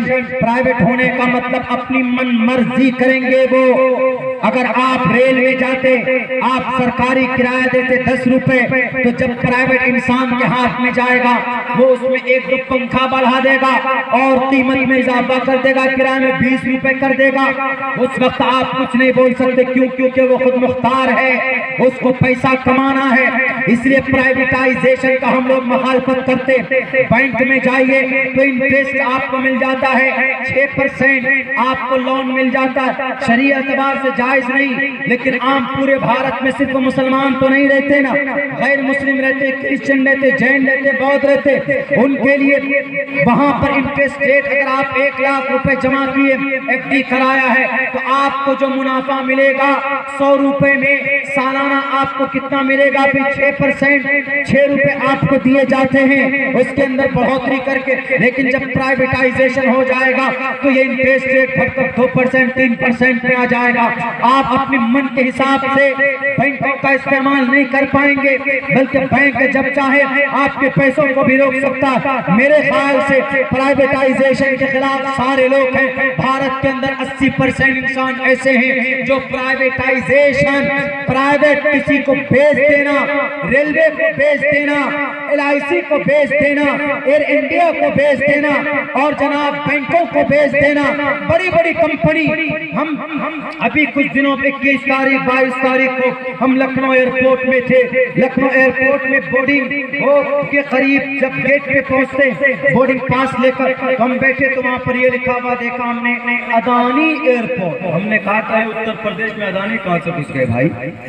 तो तब हमको महसूस हुआ क्यों हो एयरपोर्ट वगैरह को जो बेच दिया गया है, यानी प्राइवेट इंसानों के हाथ में दे दिया कि भैया हमको आप सालाना 100 करोड़ रुपए दोगे, आप लो, आप इससे जितना कमा लो। अब वो 100 करोड़ गवर्नमेंट को भी देगी और वो खुद भी बचाएगी, तो सब भरेगा कौन पैसा? आप और हम भरेंगे। प्राइवेटाइजेशन वो एक अलग मसला है, वो एक प्राइवेट सेक्शन की बात है। इसके ऊपर ज्यादा और रिसर्च की जरूरत है। मैंने रिसर्च की थी, लेकिन गुर्बत को खत्म की जा सकती है। जब गुर्बत खत्म हो जाएगी तो चोरी खत्म हो जाएगी तो हाथ नहीं काटे जाएंगे। तो बताइए, चोरी का समाधान भी कुरान करीम में अल्लाह तबारक व तआला ने बयान किया है। ये वो किताब है जो सिर्फ हाफिज़ कुरान की फजीलत बयान करने के लिए नहीं है। चोरी, जिना, बेईमानी, सूद, शराब, झूठ, चुगलखोरी, गीबत, आपकी कोई बुराई करे, चाय की दुकान में आपको पैसा लगेगा। कुरान कहता है कि गलत वला तजस्ससु वला यग़्तब बाज़ुकुम बाज़ा, एक दूसरे की बुराई मत करो। कितनी अच्छी बात है। अब जो लोग कुरान पे एतराज करते हैं, नहीं जनाब कुरान तो इबादत की किताब है, गलत बात है। कुरान इबादत के साथ साथ प्रैक्टिकल लाइफ में भी इंसान को सक्रिय करता है। इसलिए कुरान पर एतराज करने वाले अंधभक्ति की चश्मा निकाल कर कुरान को पढ़ो, देखो कुरान को। सूद हराम है। कोई गरीब है 10 रुपए कर्ज लेने जाएगा तो उसका सूद कितना देना पड़ता है? 2000, 2500। टाइम पे कर दिया तो ठीक भी नहीं, बल्कि अगर आपने 1000, 10,000 रुपए लिए, आपने 100 रुपए सैकड़ा, 100 रुपए 1000, यानी 1000 में 100 रुपए आपको इंटरेस्ट लगेगा। 2 महीने 3 महीने हो गए तो इंटरेस्ट। कुरान कहता गलत है, ये गलत। किसी गरीब के खून को नहीं चूस सकते। अहल्लल्लाहुल बै, तिजारत जायज है, पकोड़ा बेचो जायज है, प्रधानमंत्री भी कहते हैं बैठकर चप्पल सियो जायज है, बैठ करके समोसा बेचो जायज है, बैठ करके पान बेचो जायज है, लेकिन रिबा 1000 रुपए देकर 100 रुपए इंटरेस्ट चार्ज करना नॉट अलाउड, जायज नहीं है। दुनिया के अंदर किसी ने इस निजाम को नाजायज नहीं कहा, गरीब के खून को चूसने वाले इस निजाम को गलत नहीं कहा, लेकिन कुरान जुर्रत करता है, कुरान कहता है कि सूद और इंटरेस्ट नाजायज, हराम हराम हराम। सबसे ज्यादा कौन पिसता? गरीब पिसता। बेटी की शादी करानी तो 50,000 रुपए लाए, किस पे? सूद पे, ब्याज पे उठा कर लाए। पूरी जिंदगी बीत जाती है, वो 50,000 रुपए का सूद का वो इंटरेस्ट है, जो ब्याज है, वो अदा करते करते इंसान की पूरी जिंदगी तबाह हो जाती। तो ये कुरान इबादत की नजर से मत देखो, देखो कुरान को क्या नहीं है, टेक्नोलॉजी नहीं है, टेक्नोलॉजी है वो यखलुक़ु मा ला ताअलम। साइंस है कुरान में, वअनज़लना अल-हदीद फ़ीही बअसन शदीद। कुरान को इस नजरिए से देखने की जरूरत है, लेकिन कुरान को सिर्फ क्या बता दिया? मुसलमानों की धार्मिक धर्म ग्रंथ है जो कट्टरवादी को जन्म देता। ऐसा नहीं मेरे भाइयों, हमारे हिंदू और मेरे मुस्लिम भाइयों, वक्त भी काफी हो चुका है और मैं भी चूंकि बहुत ज्यादा थका हुआ हूँ, इतनी बात मैं जरूर कहता हूँ आप तमाम मुसलमानों से और हमारे हिंदू भाइयों से भी कहूँगा कि आप भी अपने ग्रंथों को पढ़ें। देखिए आपके श्री कृष्ण जी ने कहा श्रीमद् भगवद गीता में कि यह शास्त्र विधि मुत्सृज्य वर्तते काम कार्ता न सिद्धिं वाप्नोति न सुखम न पराम गतिं। धर्म शास्त्रों को पढ़ो, उस पर अमल करो, नहीं पढ़ोगे, नहीं अमल करोगे तो परम पद नहीं मिलेगा। मुसलमानों से भी कुरान कहता है ला युमिनूना हत्ता युहक्किमूका फीमा शजरा बैनहुम। 24 घंटे की जिंदगी तुम्हारी कैसे गुजरेगी वो ये कुरान फैसला करता है। कुरान कहता है कि तुम्हारा फैसला, तुम्हारा अमल 24 घंटे की जिंदगी कुरान करीम के मुताबिक होनी चाहिए। कोई इस पर बयान भी नहीं करते। हमारे उलमा फजाइल पर बयान करते हैं अल्हम्दुलिल्लाह, कभी कभी इस पर रोशनी डालते हैं, लेकिन मैं पढ़े लिखे तबका से कहूँगा कि आप कुरान करीम के उन तमाम मज़ामीन को लोगों के सामने रखिए जो अभी तक हमारे सामने नहीं आते, जिनको हम ज़रूरी नहीं समझते। ज़रूरी हमने कुरान और विज्ञान के ऊपर 2-2, 2.5 घंटे की स्पीच दी है। एक एक विज्ञान और एक एक साइंस कब से 1800 साल पहले से चल रहा है। कुरान तो अब आया, लेकिन जो थ्योरी पेश किया 1800 साल पहले कुरान करीम के अंदर अल्लाह तबारक व तआला ने बयान किया, जो अभी थ्योरी आता है कुरान करीम में बयान किया गया। वरना लोग ये कहते हैं कि नहीं, ये तो कुरान सिर्फ इबादत की किताब है, तस्बीह की किताब है, शिफा की किताब है, तावीज़ की किताब है, बरकत की किताब है, ये सब है। लेकिन इसके साथ साथ to the day of judgement के लिए अल्लाह ने कुरान को भेजा ना, क़यामत तक के लिए भेजा है ना। अगर अभी कोई मसाला आ जाए कुरान में ना मिले तो फिर कुरान नाक़िस। इसीलिए अल्लाह तबारक व तआला ने कहा क़यामत तक के लिए निजाम दे रहा हूँ। अल-यौम अकमलतु लकुम दीनकुम व अतममतु अलैकुम निअमती। साइंस की जरूरत पड़े गोता लगाना कुरान में, अल्बर्ट आइंस्टाइन जब मेहनत कर सकता है कुरान में, तो हम और आप क्यों नहीं कर सकते? कुरान को देखना पर्दे की बात है, तो कुरान को देखना। हमारी माए बहनें खुश मत हो कि पर्दे के ऊपर बैन लग गया है हाई कोर्ट के जरिए, लेकिन कुरान में 7 आयतें हैं जो कुरान की फर्जियत पर, वजूब पर दलालत करती। जी कुरान में ऑर्डर है इसलिए बंद कर दिया। क्या ऋग्वेद में नहीं है पर्दा? अधे पश्चिमो परी संतराम पाद कौहर माते कौशल पकाओ कि माँ अपने पैरों की खनखनाहट को लोगों को मत सुनाओ। अधे पश्चिमो परी, बेटियों की इज्जत करो, ईश्वर की इबादत करते हो तो इधर उधर की बात मत करो। समम कायशो गिरीवा धारयन चलम स्थिरा, अल्लाह की इबादत करते हो तो अल्लाह को देखो, ईश्वर की पूजा करते हो तो ईश्वर को देखो। कौन कहता है? कुरान कहता है। कुरान ऐसा निजाम है जो सिर्फ 1450 साल के लिए पहले नहीं था। क़यामत तक जितने भी मॉडर्न जमाने आएंगे, हर मॉडर्न जमाने में कुरान एक मजमून पेश करता है, वो यख़लुक़ु मा ला तालमून। अल्लाह ऐसे मॉडर्नाइजेशन को पैदा करेगा जो शरीयत के खिलाफ नहीं होगा, ऐसे टेक्नोलॉजी को लाएगा जो कुरान के खिलाफ नहीं होगा, बल्कि कुरान करीम में कहीं ना कहीं उसका वजूद होगा।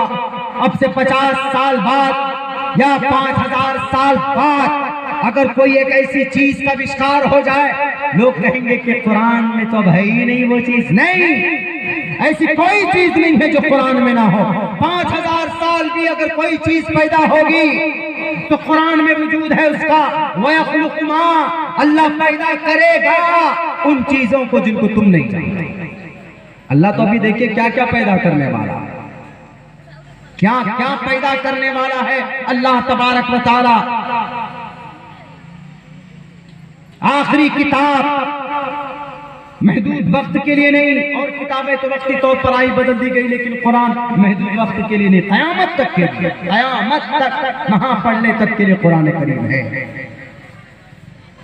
यज्ञम परचुछाम यवम, ये भी है यज्ञम, योग करो, इबादत करो। क्यों? ये आखिरी इबादत की किताब है।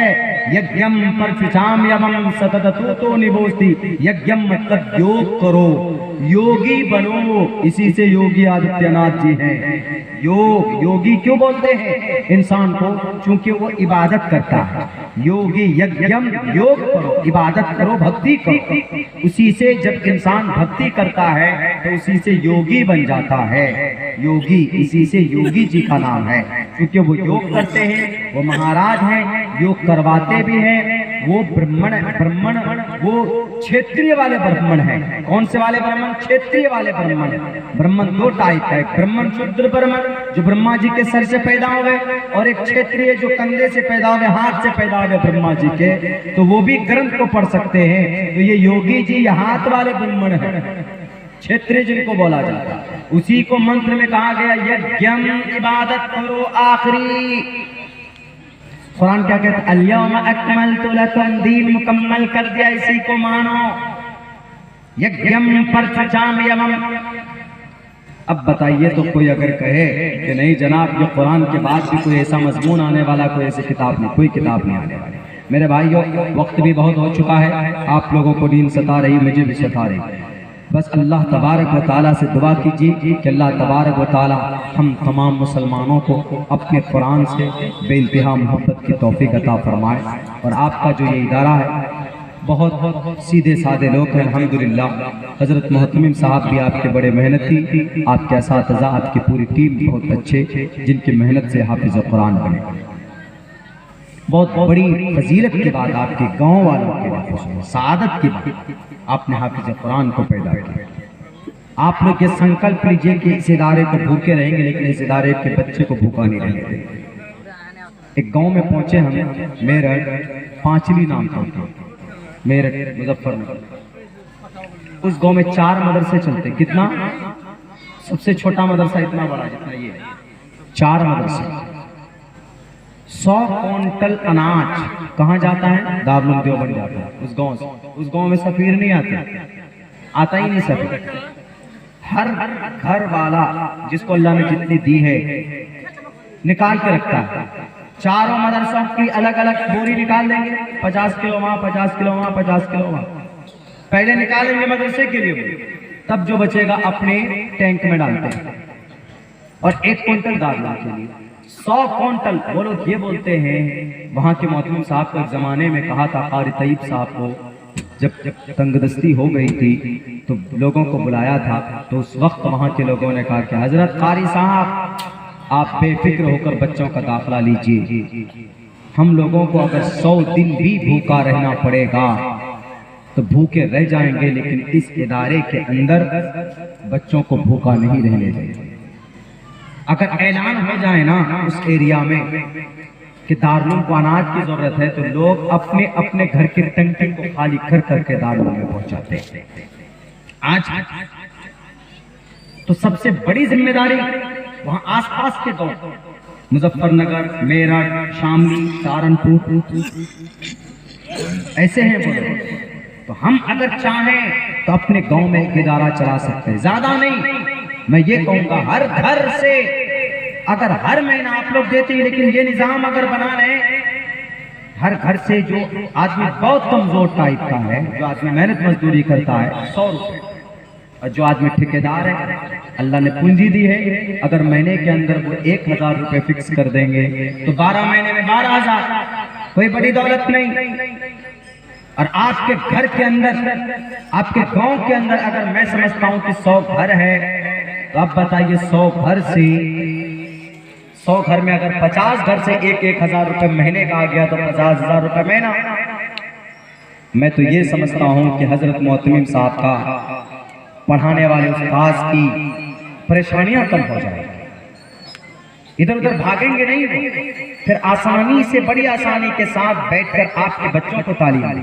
इनका कोई और मकसद नहीं। आपने देखा कि किसी हाफिज़ कुरान को, किसी मोहतमिम साहब को बहुत बड़ी जनाब हवेली बना ली, नहीं, ये एहसान है इनका जो मदरसा चला रहे हैं। कल एक जलसे में तो एक ठेकेदार साहब ने 25,000 रुपए से एकदम लहराते हुए लाके दिया। हमने कहा कि ठेकेदार साहब अल्लाह आपको जज़ाए खैर दे, लेकिन आप ये मत समझिएगा कि मैंने एहसान किया मदरसे पर, बल्कि ये मदरसे का एहसान है कि आपके ज़कात के माल को कबूल किया। अगर मदरसा कबूल नहीं करता तो आप पर ज़कात फर्ज है, आप ज़कात नहीं देते तो सारे के सारी दौलतें आपके नाजायज और हराम। इसलिए हम ये एहसान है मदरसों का, उलमा का, गांव वालों पर कि ये अपनी तमाम जरूरियात को पशे पुष्ट डालकर, घर में बीमारी है, बीवी को पैसा नहीं है, पॉकेट में पैसा नहीं, क्योंकि तनख्वाह नहीं है, अपनी जरूरत को अपनी बीवी को समझाते हैं कि 1 महीना रुक जाओ, 1 हफ्ता रुक जाओ, तब तुम्हारी इलाज कराऊंगा। क्यों? क्योंकि इनके पास पैसे नहीं होते। लेकिन कभी भी ये अपने आपके बच्चों को पढ़ाना नागा नहीं करते। भूखे हैं, घर में खाना नहीं है, तब भी आपका बच्चा आता है तो भूखे बैठकर पढ़ाते आपके बच्चों को। मैं कसम खाकर कहने के लिए तैयार हूं कि अगर ये दुनिया कायम है तो इन्हीं हमारे मुखलिस उलमाए किराम के नतीजे में पाए। हम लोग अहमियत नहीं देते। ज्यादा नहीं, मैं इतना कहूंगा कि गांव से एक घर वाला अगर 100 रुपए दे दे महीने में, आए हजरत ये 100 रुपए रखिए, आपको आपके औलाद आपको निजात नहीं दिला सकती, लेकिन मरने के बाद जब आपको जरूरत पड़ेगी एक मिनट की, यही 100 रुपए महीने का आपको इंशाअल्लाह घसीट कर आपको जन्नत पे लेकर जाएगा।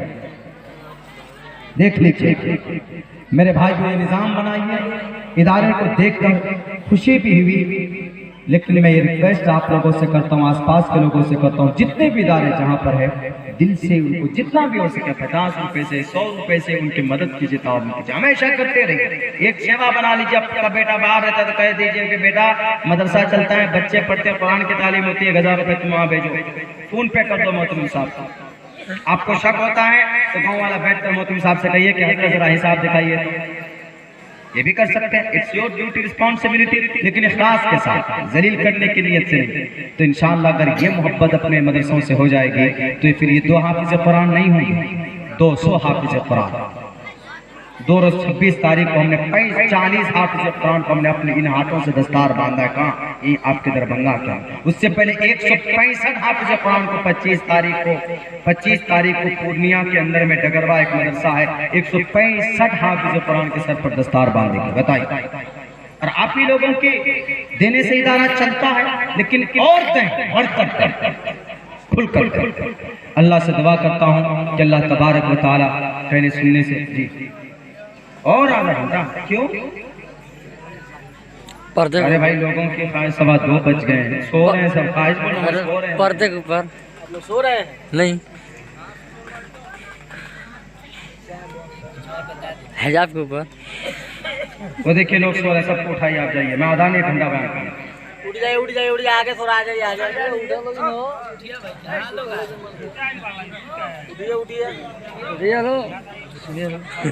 बयान का ये टाइम ही गलत है। आप हमसे वैध हैं, आप हमसे पूरी दुनिया की किताबें पढ़ा लीजिए, लेकिन टाइम सही दीजिए।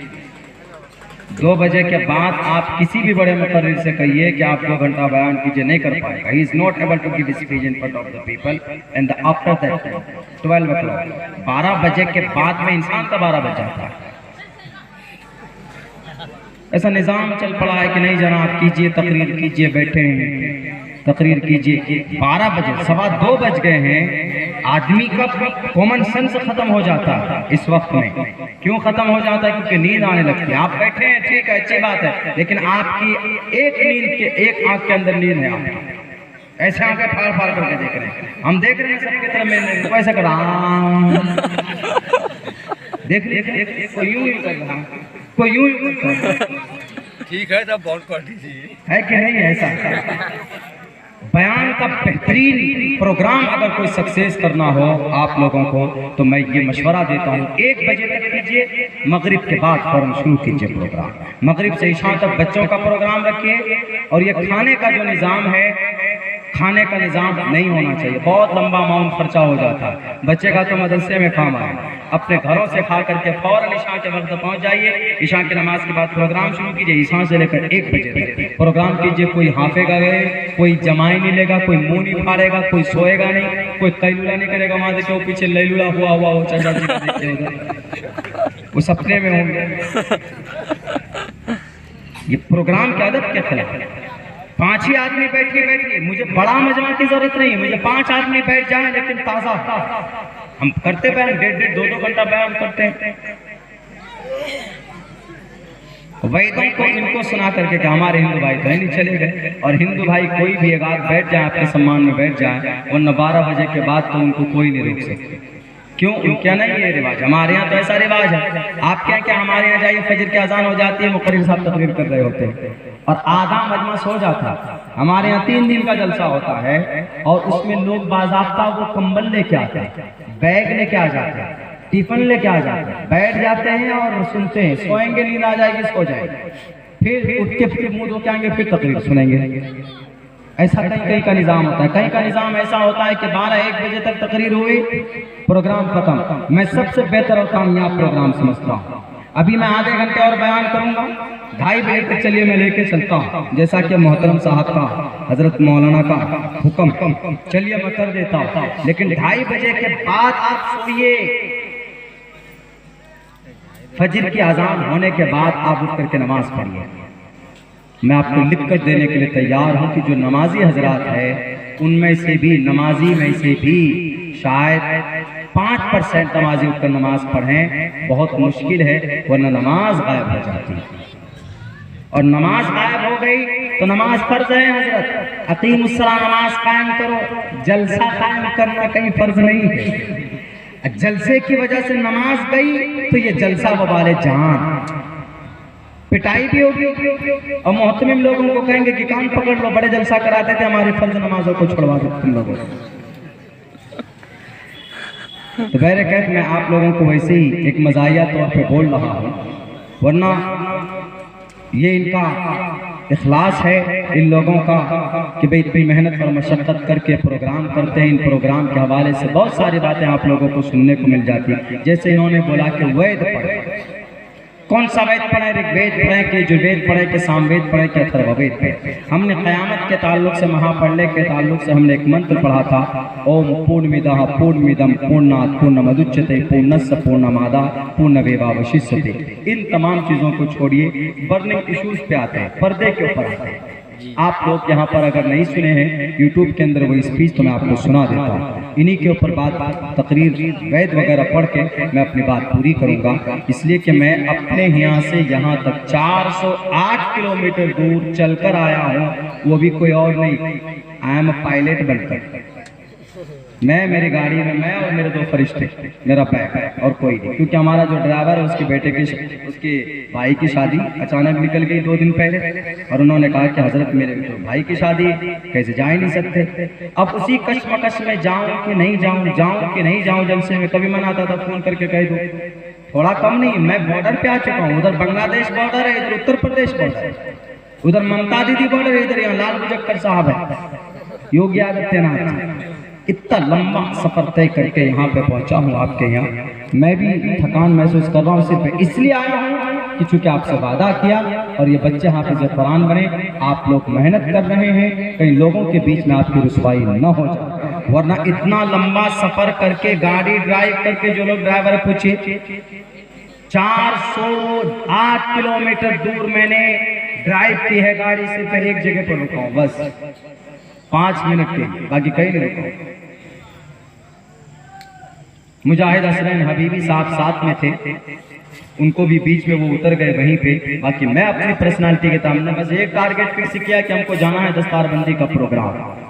आइए इस प्रोग्राम में एक नई चीज आपको बता देते हैं, वो ये है कि पर्दे के ऊपर जो कुरान में ऑर्डर है वही ऑर्डर से वेदों में। हजरत सुनिएगा, आपको वेद का शौक है, सुनिए। वेद मैं कहता हूं कि वेद पढ़िए, जो कुरान में है वो वेदों में है, जो कुरान में है जो मज़ामीन वो मज़ामीन वेदों के अंदर भी मौजूद है। लेकिन हमारे यहाँ कुरान पढ़ने के लिए मदरसा है। हमारे हिंदू भाइयों में दिखा दीजिए, आस पास के 10 गांव में हमारे हिंदू भाइयों से पूछिए कि कहीं पर उनका वेद पढ़ाया जाता, कहीं नहीं पढ़ाया जाता, कुरान पढ़ाया जाता। यही फर्क है। हमारे हिंदू भाइयों के बड़े बड़े नेता जो फायदा उठाते हैं हिंदू भाइयों के मासूमियता से, उनके मासूमपन की वजह से, वो यही वजह है कि उनके यहाँ वेद नहीं पढ़ाया जाता। अगर वेद पढ़ाया जाए जैसे कुरान पढ़ाया जाता है तो हम अपनी शरीयत की बात करते हैं। अगर वैद पढ़ाया जाते तो हमारे हिंदू भाई वैद की बात करेंगे, मनुस्मृति की बात नहीं करेंगे, हिंदुत्व संघी निजाम को नाफिज करने की बात नहीं करेंगे। पर्दे की बात है, पर्दा कुरान का ऑर्डर। कुरान करीम ने कहा या अय्युहन नबिय्यु कुल लिअज़वाजिका व बनातिका व निसाइल मुमिनीन। साफ लफ्जों में अल्लाह फरमाता है कि नबी अपनी बीवी से कहो, अपनी बेटियों से कहो और अपनी मोमिना औरतों से कहो युदनीना अलैहिन्ना मिन जलाबिबिहिन्ना, कि अपने चेहरे को ढांक लें, पर्दा करें। साफ साफ लफ्जों में है युदनीना अलैहिन्ना मिन जलाबिबिहिन्ना। ऑर्डर है, अमर है, अमर वजूब पर दलालत करता है। क्या हिंदू भाइयों आपको लगता है कि ये मौलाना अब्दुल्ला की तरफ से पर्दा का ऑर्डर है या किसी आलिम दीन के तरफ से पर्दे का ऑर्डर है? बिल्कुल नहीं। बहुत सारे लोग बोलते भी हैं टीवी के, न्यूज के उन स्टूडियो में आकर कि ये नए मौलानाओं ने तलाक के ऊपर कानून बनाए, ये नए नए मौलानाओं ने स्टेज पर बैठकर अपने अपने मन घड़त मसनूई अहकामात को नाफिज किए हैं समाज के इंसानों के ऊपर। बिल्कुल नहीं। कोई भी आलिम दीन कुरान पढ़कर सुनाने की उनको इजाजत तो है, उन्हीं बातों को सुना सकता है, बयान कर सकता है जिसका ऑर्डर कुरान करीम में, जिसका निजाम, जिसका तरीका प्रोफेट मोहम्मद रसूलुल्लाह सल्लल्लाहु अलैहि वसल्लम ने बयान किया। मैं अपनी तरफ से कोई नया मसला बनाकर नहीं पेश कर सकता, पर्दे का वो मसला बयान कर सकता हूँ जो अब से 1450 साल पहले, 1490 साल पहले आने वाले ने भी 1450 साल पहले दी हुई शरीयत का वर्णन किया है नबी ने। उसी को हम लोग रिप्लेस करते हैं, उसी को हम लोग रिमेम्बर करते हैं, उसी को हम लोग मेमोराइज करते हैं और कहते हैं कि अल्लाह ने जो पैगाम मोहम्मद रसूलुल्लाह के जरिए लोगों को पहुंचाया है, हमारी समाज के माँ बहनों वही पैगाम हम भी देते। आलिम का मतलब नबी की पूरी अल्लाह की शरीयत को, नबी की सुन्नत को लोगों के बीच में पेश करना। आलिम का ये मतलब नहीं कि नया मसला बनाना, ये नहीं है। और क्या कहता है पर्दे के ऊपर, या अय्युहन नबी, ए नबी, कुल लिअज़वाजिक, कहिए अपनी बीवियों से, वो बनातिका, मोमिना बच्चियों से, वो निसाइल मुमिनीन, मुस्लिमा औरत से, युदनीना अलैहिन्ना मिन जलाबिबिहिन्ना, घूंघट करो। युदनीना अलैहिन्ना मिन जलाबिबिहिन्ना का तर्जमा हम करते हैं घूंघट करो, अपने चेहरे को ढांपो। यह है, आप कहेंगे तो कुरान करीम क्या आयत है? वैद में है, साफ लफ्जों में, साफ लफ्जों में वेदों में है पर्दे का। ऋग्वेद में वो, यजुर्वेद में नहीं, यजुर्वेद दूसरे नंबर, सामवेद तीसरे नंबर, अथर्ववेद चौथे नंबर का, सबसे पहले नंबर का वेद मतलब ऋग्वेद ईश्वरीय ग्रंथ माना जाता। उसका मंत्र अधेप शेष मोह परी संतराम पाद कौहर, मोह परी परी के तरह बनकर रहो, पाद कौहर माँ ते कौशल्प को, ए माँ, ए समाज की बहू, वहां क्या कहा? वो निसाइल मुमिनीन, कुल अज़वाज, अपनी बीवियों से कही। यहाँ क्या कहा? माते, ए माता, ए बेटियों, कौशल पको। जब मार्केट में चलो इस सड़क पर तो तुम्हारे पैर में जो पांजे होते हैं ना, उसकी छन छन की आवाज नहीं होनी चाहिए। और सुनो, पैरों को माते कौशल को, पैरों को मिलाकर चल, मिलाकर चलने का मतलब सुकड़ कर चल। ये नहीं कि बिल्कुल लेफ्ट राइट करते हुए चले, नहीं, एकदम बिल्कुल मुशर्रा लिबास में अपने आप को सील पैक कर, पैकेट की तरह, यानी पूरे सर से लेकर पैर तक आपका कोई पार्ट्स ऑफ बॉडी नजर ना। आपको अगर देखना हो और यानियत किसी बड़े शहर में जाए, बच्ची है जीन्स फिटिंग पैंट स्कर्ट यहाँ तक पहन के, बाल खुले हुए, बाइक पे बैठकर चश्मा लगाकर चलो, बाल खुले हुए हैं, parts of bodies, poster and Chester का मतलब बॉडी लैंग्वेज। मैं जो तकरीर कर रहा हूँ ये पोस्टर एंड चेस्टर बोलते हैं इंग्लिश में, हाथों का इशारा, पैरों का इशारा, पोस्टर एंड चेस्टर इसको बोलते हैं। हरकत हो सकना, माते को शल्प को सुकड़ कर चल। तुम्हारी पार्ट्स ऑफ बॉडीज कोई देखने नहीं चाहिए, तुम्हारी पिंडी नजर नहीं आनी चाहिए, तुम्हारे पैर नजर नहीं आना चाहिए, वरना आजकल तो ऐसा जमाना आ गया, हमारे नौजवान पैरों के अंगूठा देखेंगे आपके पूरे बॉडी का रंग का अंदाजा बता देंगे कि ये औरत कैसी, गोरी है कि काली है, ऐसा जमाना आ गया। इसीलिए कहा जाता है कि आज भी बहुत सारे मौजूद औरतें हैं जो मार्केट में जाएंगी तो हाथ में ग्लव्स पहन लेती है, आप भी पहन मार्केट के लिए। घर पे रहते हैं, घर पे अगर आपका महरम लोग, आपका कोई पर्दे का अगर पूरा निजाम है, कोई बाहर से कोई पराया मर्द नहीं आते तो आप घर में जैसे चाहे वैसे रहे, पहनिए आप घर में टी शर्ट, नो प्रॉब्लम, हम मना नहीं करेंगे। अगर आपको टी शर्ट पहनने का शौक है तो पहनो घर पे, अगर आपको स्कर्ट पहन कर रहना है तो पर्दे में घर के अंदर लोग पहनो। हाँ, बच्चों पर गलत असर नहीं जाना चाहिए कि आप स्कर्ट टी शर्ट पैंट वगैरह पहनेंगे, आपके बच्चे मॉडर्न होंगे, बहुत से शहर के अंदर होता है तो ठीक है कीजिए, लेकिन घर से बाहर नहीं होना चाहिए। और इस हिसाब से निजाम बनाइए आपके घर के अंदर कि घर के अंदर आपके बच्चे के दिलो दिमाग में कोई गलत असर नहीं आना चाहिए, गलत तहजीब उनके दिमाग में मुरतब नहीं होनी चाहिए।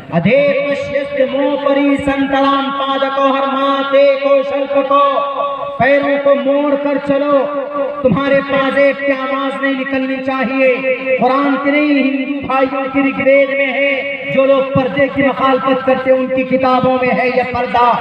और ये कहा आगे कि अगर जन्नत चाहते हो, पहले नंबर पर मुक्ति चाहते हो, तो इन औरतों का सम्मान करो।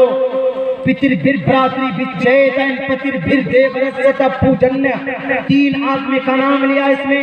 पितृभिर, अगर कोई पिता, अगर कोई बाप कल्याण चाहता है, कामयाब होना चाहता है, तो उस बाप को चाहिए कि कपड़ों से, जोड़ों से और गहने से, अंगूठी से, पाजेब से, नेकलेस से और नाक के नथिया से ज्वेलरी का तस्करा है कि पूजन्य उनका सम्मान करे। यानी मतलब ये है कि बाप को चाहिए कि अपनी बेटी को खुश रखे, उसको अच्छे कपड़े पहनाए, अपनी मुसाद के मुताबिक खाना खिलाए, तब वो बाप कामयाब होगा, परम पद को पहुंचेगा। वैसे हैं अल्लाह के नबी ने क्या फरमाया, अगर कोई बाप है, अगर अपनी बेटी की सही तरबियत करता है, अपनी वसात के मुताबिक उसके ऊपर रिज़्क़ खर्च करता है और अपनी वसात के मुताबिक बेहतर जगह पर शादी कराता है और उसकी सही तरबियत की है, तो नबी का फरमान है कि वो तरबियत करने वाला बाप मरने के बाद कल क़यामत में मेरे साथ इस अंदाज में खड़ा होगा। बताइए। और यहाँ पर क्या कहा कि बाप को कल्याण चाहिए। पितृभिर देवरस्य पूजन्य, पितृभिर भ्रातृ भिज्जयता, अजीब तरह के लगे, पितृभिर भ्रातृ भिज्जयता, बाप और भाई। आगे क्या बयान किया, पति के बारे में, ये देवर के बारे में। देवरस्य पूजन्य, देवर को भी चाहिए कि वो अपनी भाभी को कपड़े दे।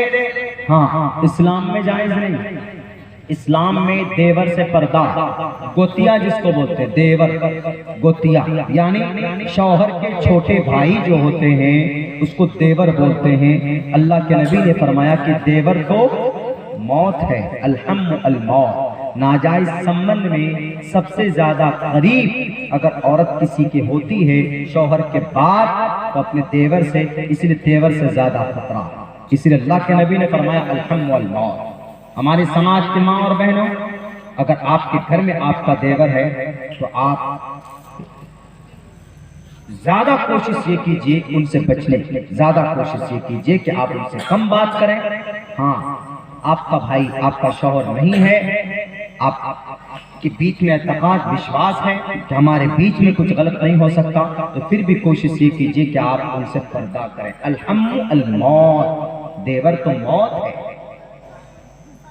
लेकिन यहाँ कहा गया संस्कृत में कि पितृभिर देवरस्य पूजन, देवर भी कामयाब होना चाहता है तो औरत को पूजे, यानी भाभी को मां माने, तब ना कृष्ण जी ने वो बोलिए। हजरत आपको दवाई सुनने का शौक है, बोलिए कौन थे वो? लक्ष्मण।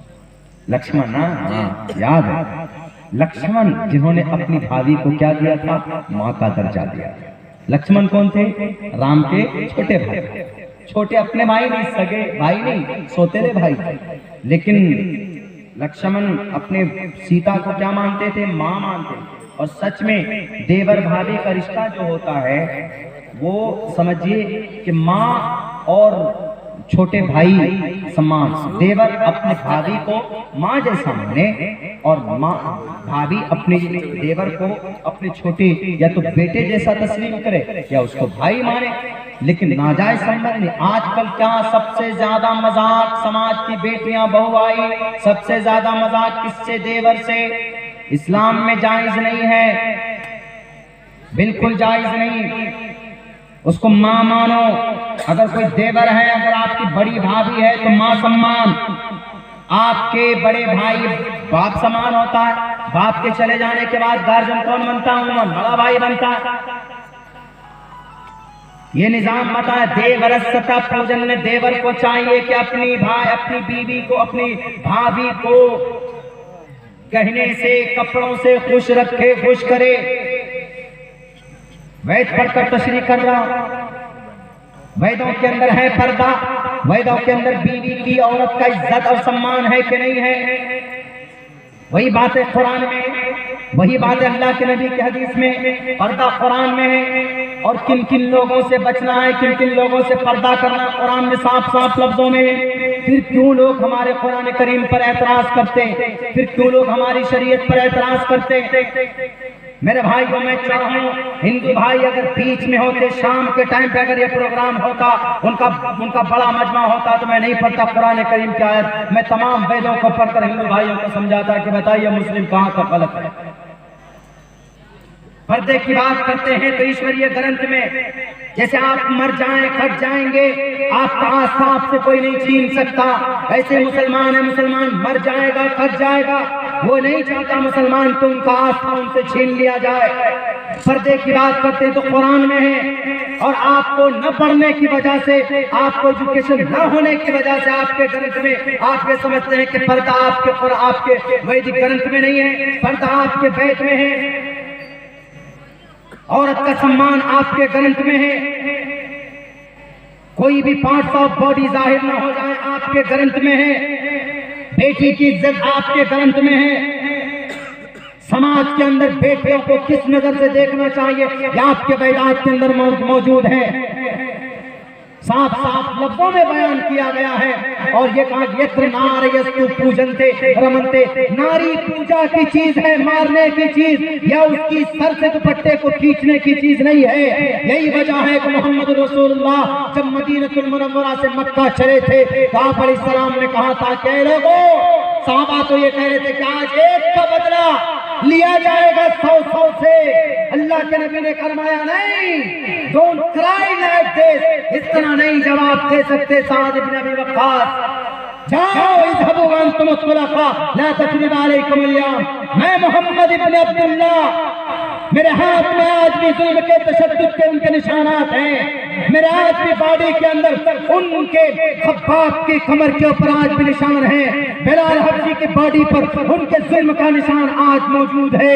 लेकिन मैं मोहम्मद इब्न अब्दुल्लाह, जाओ मक्का की बीवियों से कह दो, जाओ मक्का के बहनों से कह दो, जाओ मक्का की औरतों से कह दो, आज तुम्हारे सर से कोई दुपट्टा खींचने के लिए नहीं आया।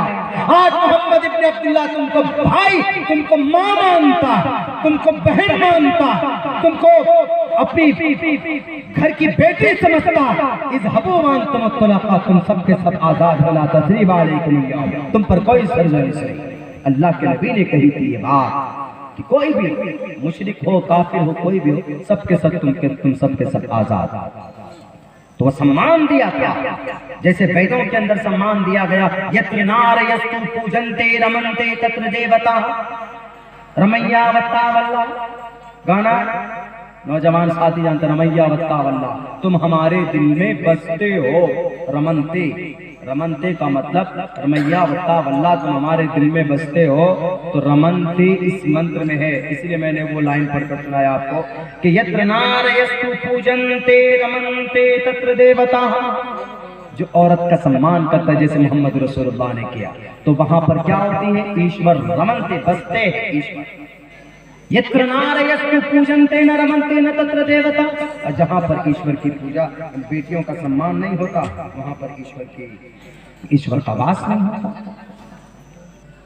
हजरत 2:45 बज गए, आपने खिलाया है भात, आप अगर रोटी खिलाते तो और ताकत होती।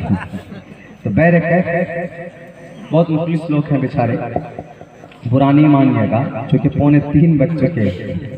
ऊपर वाला कह रहा कुछ दुआ कर लो, मंत्र पढ़ते रहोगे तो वो हजरत जो रहमत तफरीज तो भी भाग जाएगा दिन के बाद। बहुत खुशी हुई इस बीच में आप लोगों के बीच में आके। आखिर में यही करूँगा कि दुनिया की सबसे बेहतरीन शरीयत हमारे पास है, वो कुरान करीम की शक्ल में। जितनी मजबूती से पकड़ेंगे इंशाअल्लाह हम उतने कामयाब हैं। अल्लाह से दुआ करता हूँ कि अल्लाह तबारक व तआला कहने सुनने से ज़्यादा अमल की तौफीक अता फरमाए। बहुत बहुत शुक्रिया, जज़ाकल्लाह। अस्सलामु अलैकुम व रहमतुल्लाहि व बरकातहू। रब्बना आतिना फिद दुनिया हसनतम व फिल आखिरति हसनतम व क़िना अज़ाबन्नार। रब्बना ज़लमना अनफुसना व इन लम तग़फिर लना व तरहमना लनकूनन्न मिनल ख़ासिरीन। ला इलाहा इल्ला अंत सुब्हानक इन्नी कुन्तु मिनज़ ज़ालिमीन। अल्लाहुम्मा इन्ना नजअलुका फ़ी नुहूरिहिम व नऊज़ु बिका मिन शुरूरिहिम। अल्लाहुम्मा इन्नी अला ज़िक्रिका व शुक्रिका व हुस्नि इबादतिक। या अल्लाह हमारे सगीरा कबीरा गुनाहों को माफ़ फरमा। या अल्लाह हमारी तमाम लग़्ज़िशों को, कोताहियों को दरगुज़र फरमा। या अल्लाह बहुत मुबारक निस्बत पर यह प्रोग्राम मुनाक़िद किया गया है। या अल्लाह जलसा है दस्तारबंदी का, जो हाफिज़ कुरान, या अल्लाह तेरे कुरान को सीने के अंदर इन बच्चों ने बसाया है।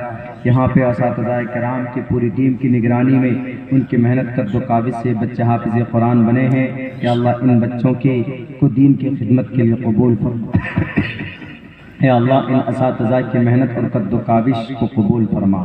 या अल्लाह इस जलसे की बरकत से इस गांव के अंदर खुशहाली पैदा फरमा। या अल्लाह इस मदरसे को दीन की खिदमत के लिए ज़्यादा से ज़्यादा कबूल फरमा। या अल्लाह इस मदरसे के अंदर दीन दुगनी रात चौगनी तरक्की अता फरमा। या अल्लाह जितने भी जिम्मेदार हैं, अराकीन हैं, कमेटी के लोग हैं, इस जलसा कराने के में जितने भी लोग शरीक हैं, या अल्लाह उन तमाम लोगों की मेहनत और कद्दो काविश को हश्र के मैदान में निजात का ज़रिया बना। या अल्लाह जो बातें कही गई है, सुनी गई है, 100% उस तमाम बातों पर हम तमाम मुसलमानों को अमल करने की तौफीक अता फरमा। या अल्लाह कुरान से मोहब्बत पैदा फरमा, कुरान पढ़ाने वालों से मोहब्बत पैदा फरमा, और हमारे मदारिस के खुसूसन जो बेचारे सीधे सादे असातिज़ाए किराम हैं, उन सब से आवाम को बेइंतहा मोहब्बत की तौफीक अता फरमा। या अल्लाह जितने भी मुसलमान परेशान हाल, उनकी परेशानियों को दूर फरमा। या अल्लाह जो लोग बेरोज़गार हैं, उनको हलाल पाक रोज़ी नसीब फरमा। या अल्लाह जो मुसलमान बीमार हैं, उन तमाम को शिफाए कामिला आजिला दाइमा मुस्तमिर्रा अता फरमा। या अल्लाह जो लोग इस दुनिया से चले गए हैं, उनकी बाल बाल मग़फ़िरत फरमा, जन्नतुल फिरदौस में आला से आला मकाम अता फरमा। या अल्लाह बड़े खुलूस के साथ ये लोग इदारा चला रहे हैं, और गांव वाले भी मेहनत करते हैं, ताउन करते हैं, लेकिन या अल्लाह मज़ीद ताउन करने की तौफीक अता फरमा।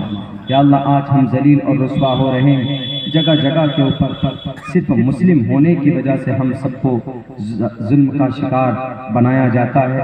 या अल्लाह ये सब हमारे आमाल बद का नतीजा, हमारे ईमान की कमज़ोरी की अलामत है कि हम लुट रहे हैं, पिट रहे हैं। या अल्लाह वो ईमान पैदा फरमा जिसमें ताकत हो।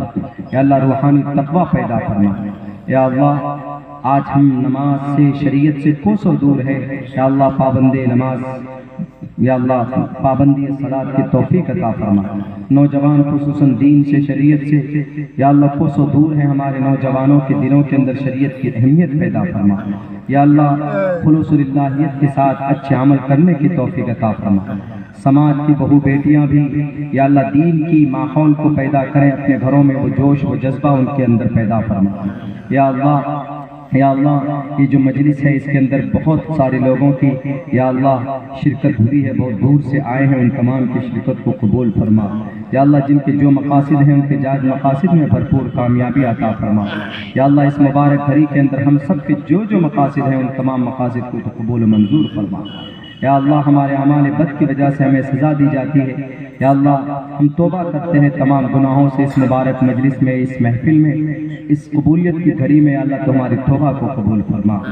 या अल्लाह हमारी परेशानियों को दूर फरमा। या अल्लाह हमारे सफ़र की परेशानियों को दूर फरमा। या अल्लाह हमारे जायज़ मकासिद में भरपूर कामयाबी अता फरमा।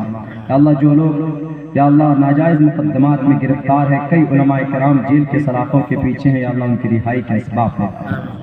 या अल्लाह हमारी बातों के अंदर कुव्वत अता फरमा। या अल्लाह खुलूस पैदा फरमा। हमारी इस मजलिस को, हमारी इस जलसे को, हमारी इन तमाम एक्टिविटीज़ को या अल्लाह मोहम्मद रसूलुल्लाह सल्लल्लाहु अलैहि वसल्लम के सदक़े तुफ़ैल में कबूल फरमा।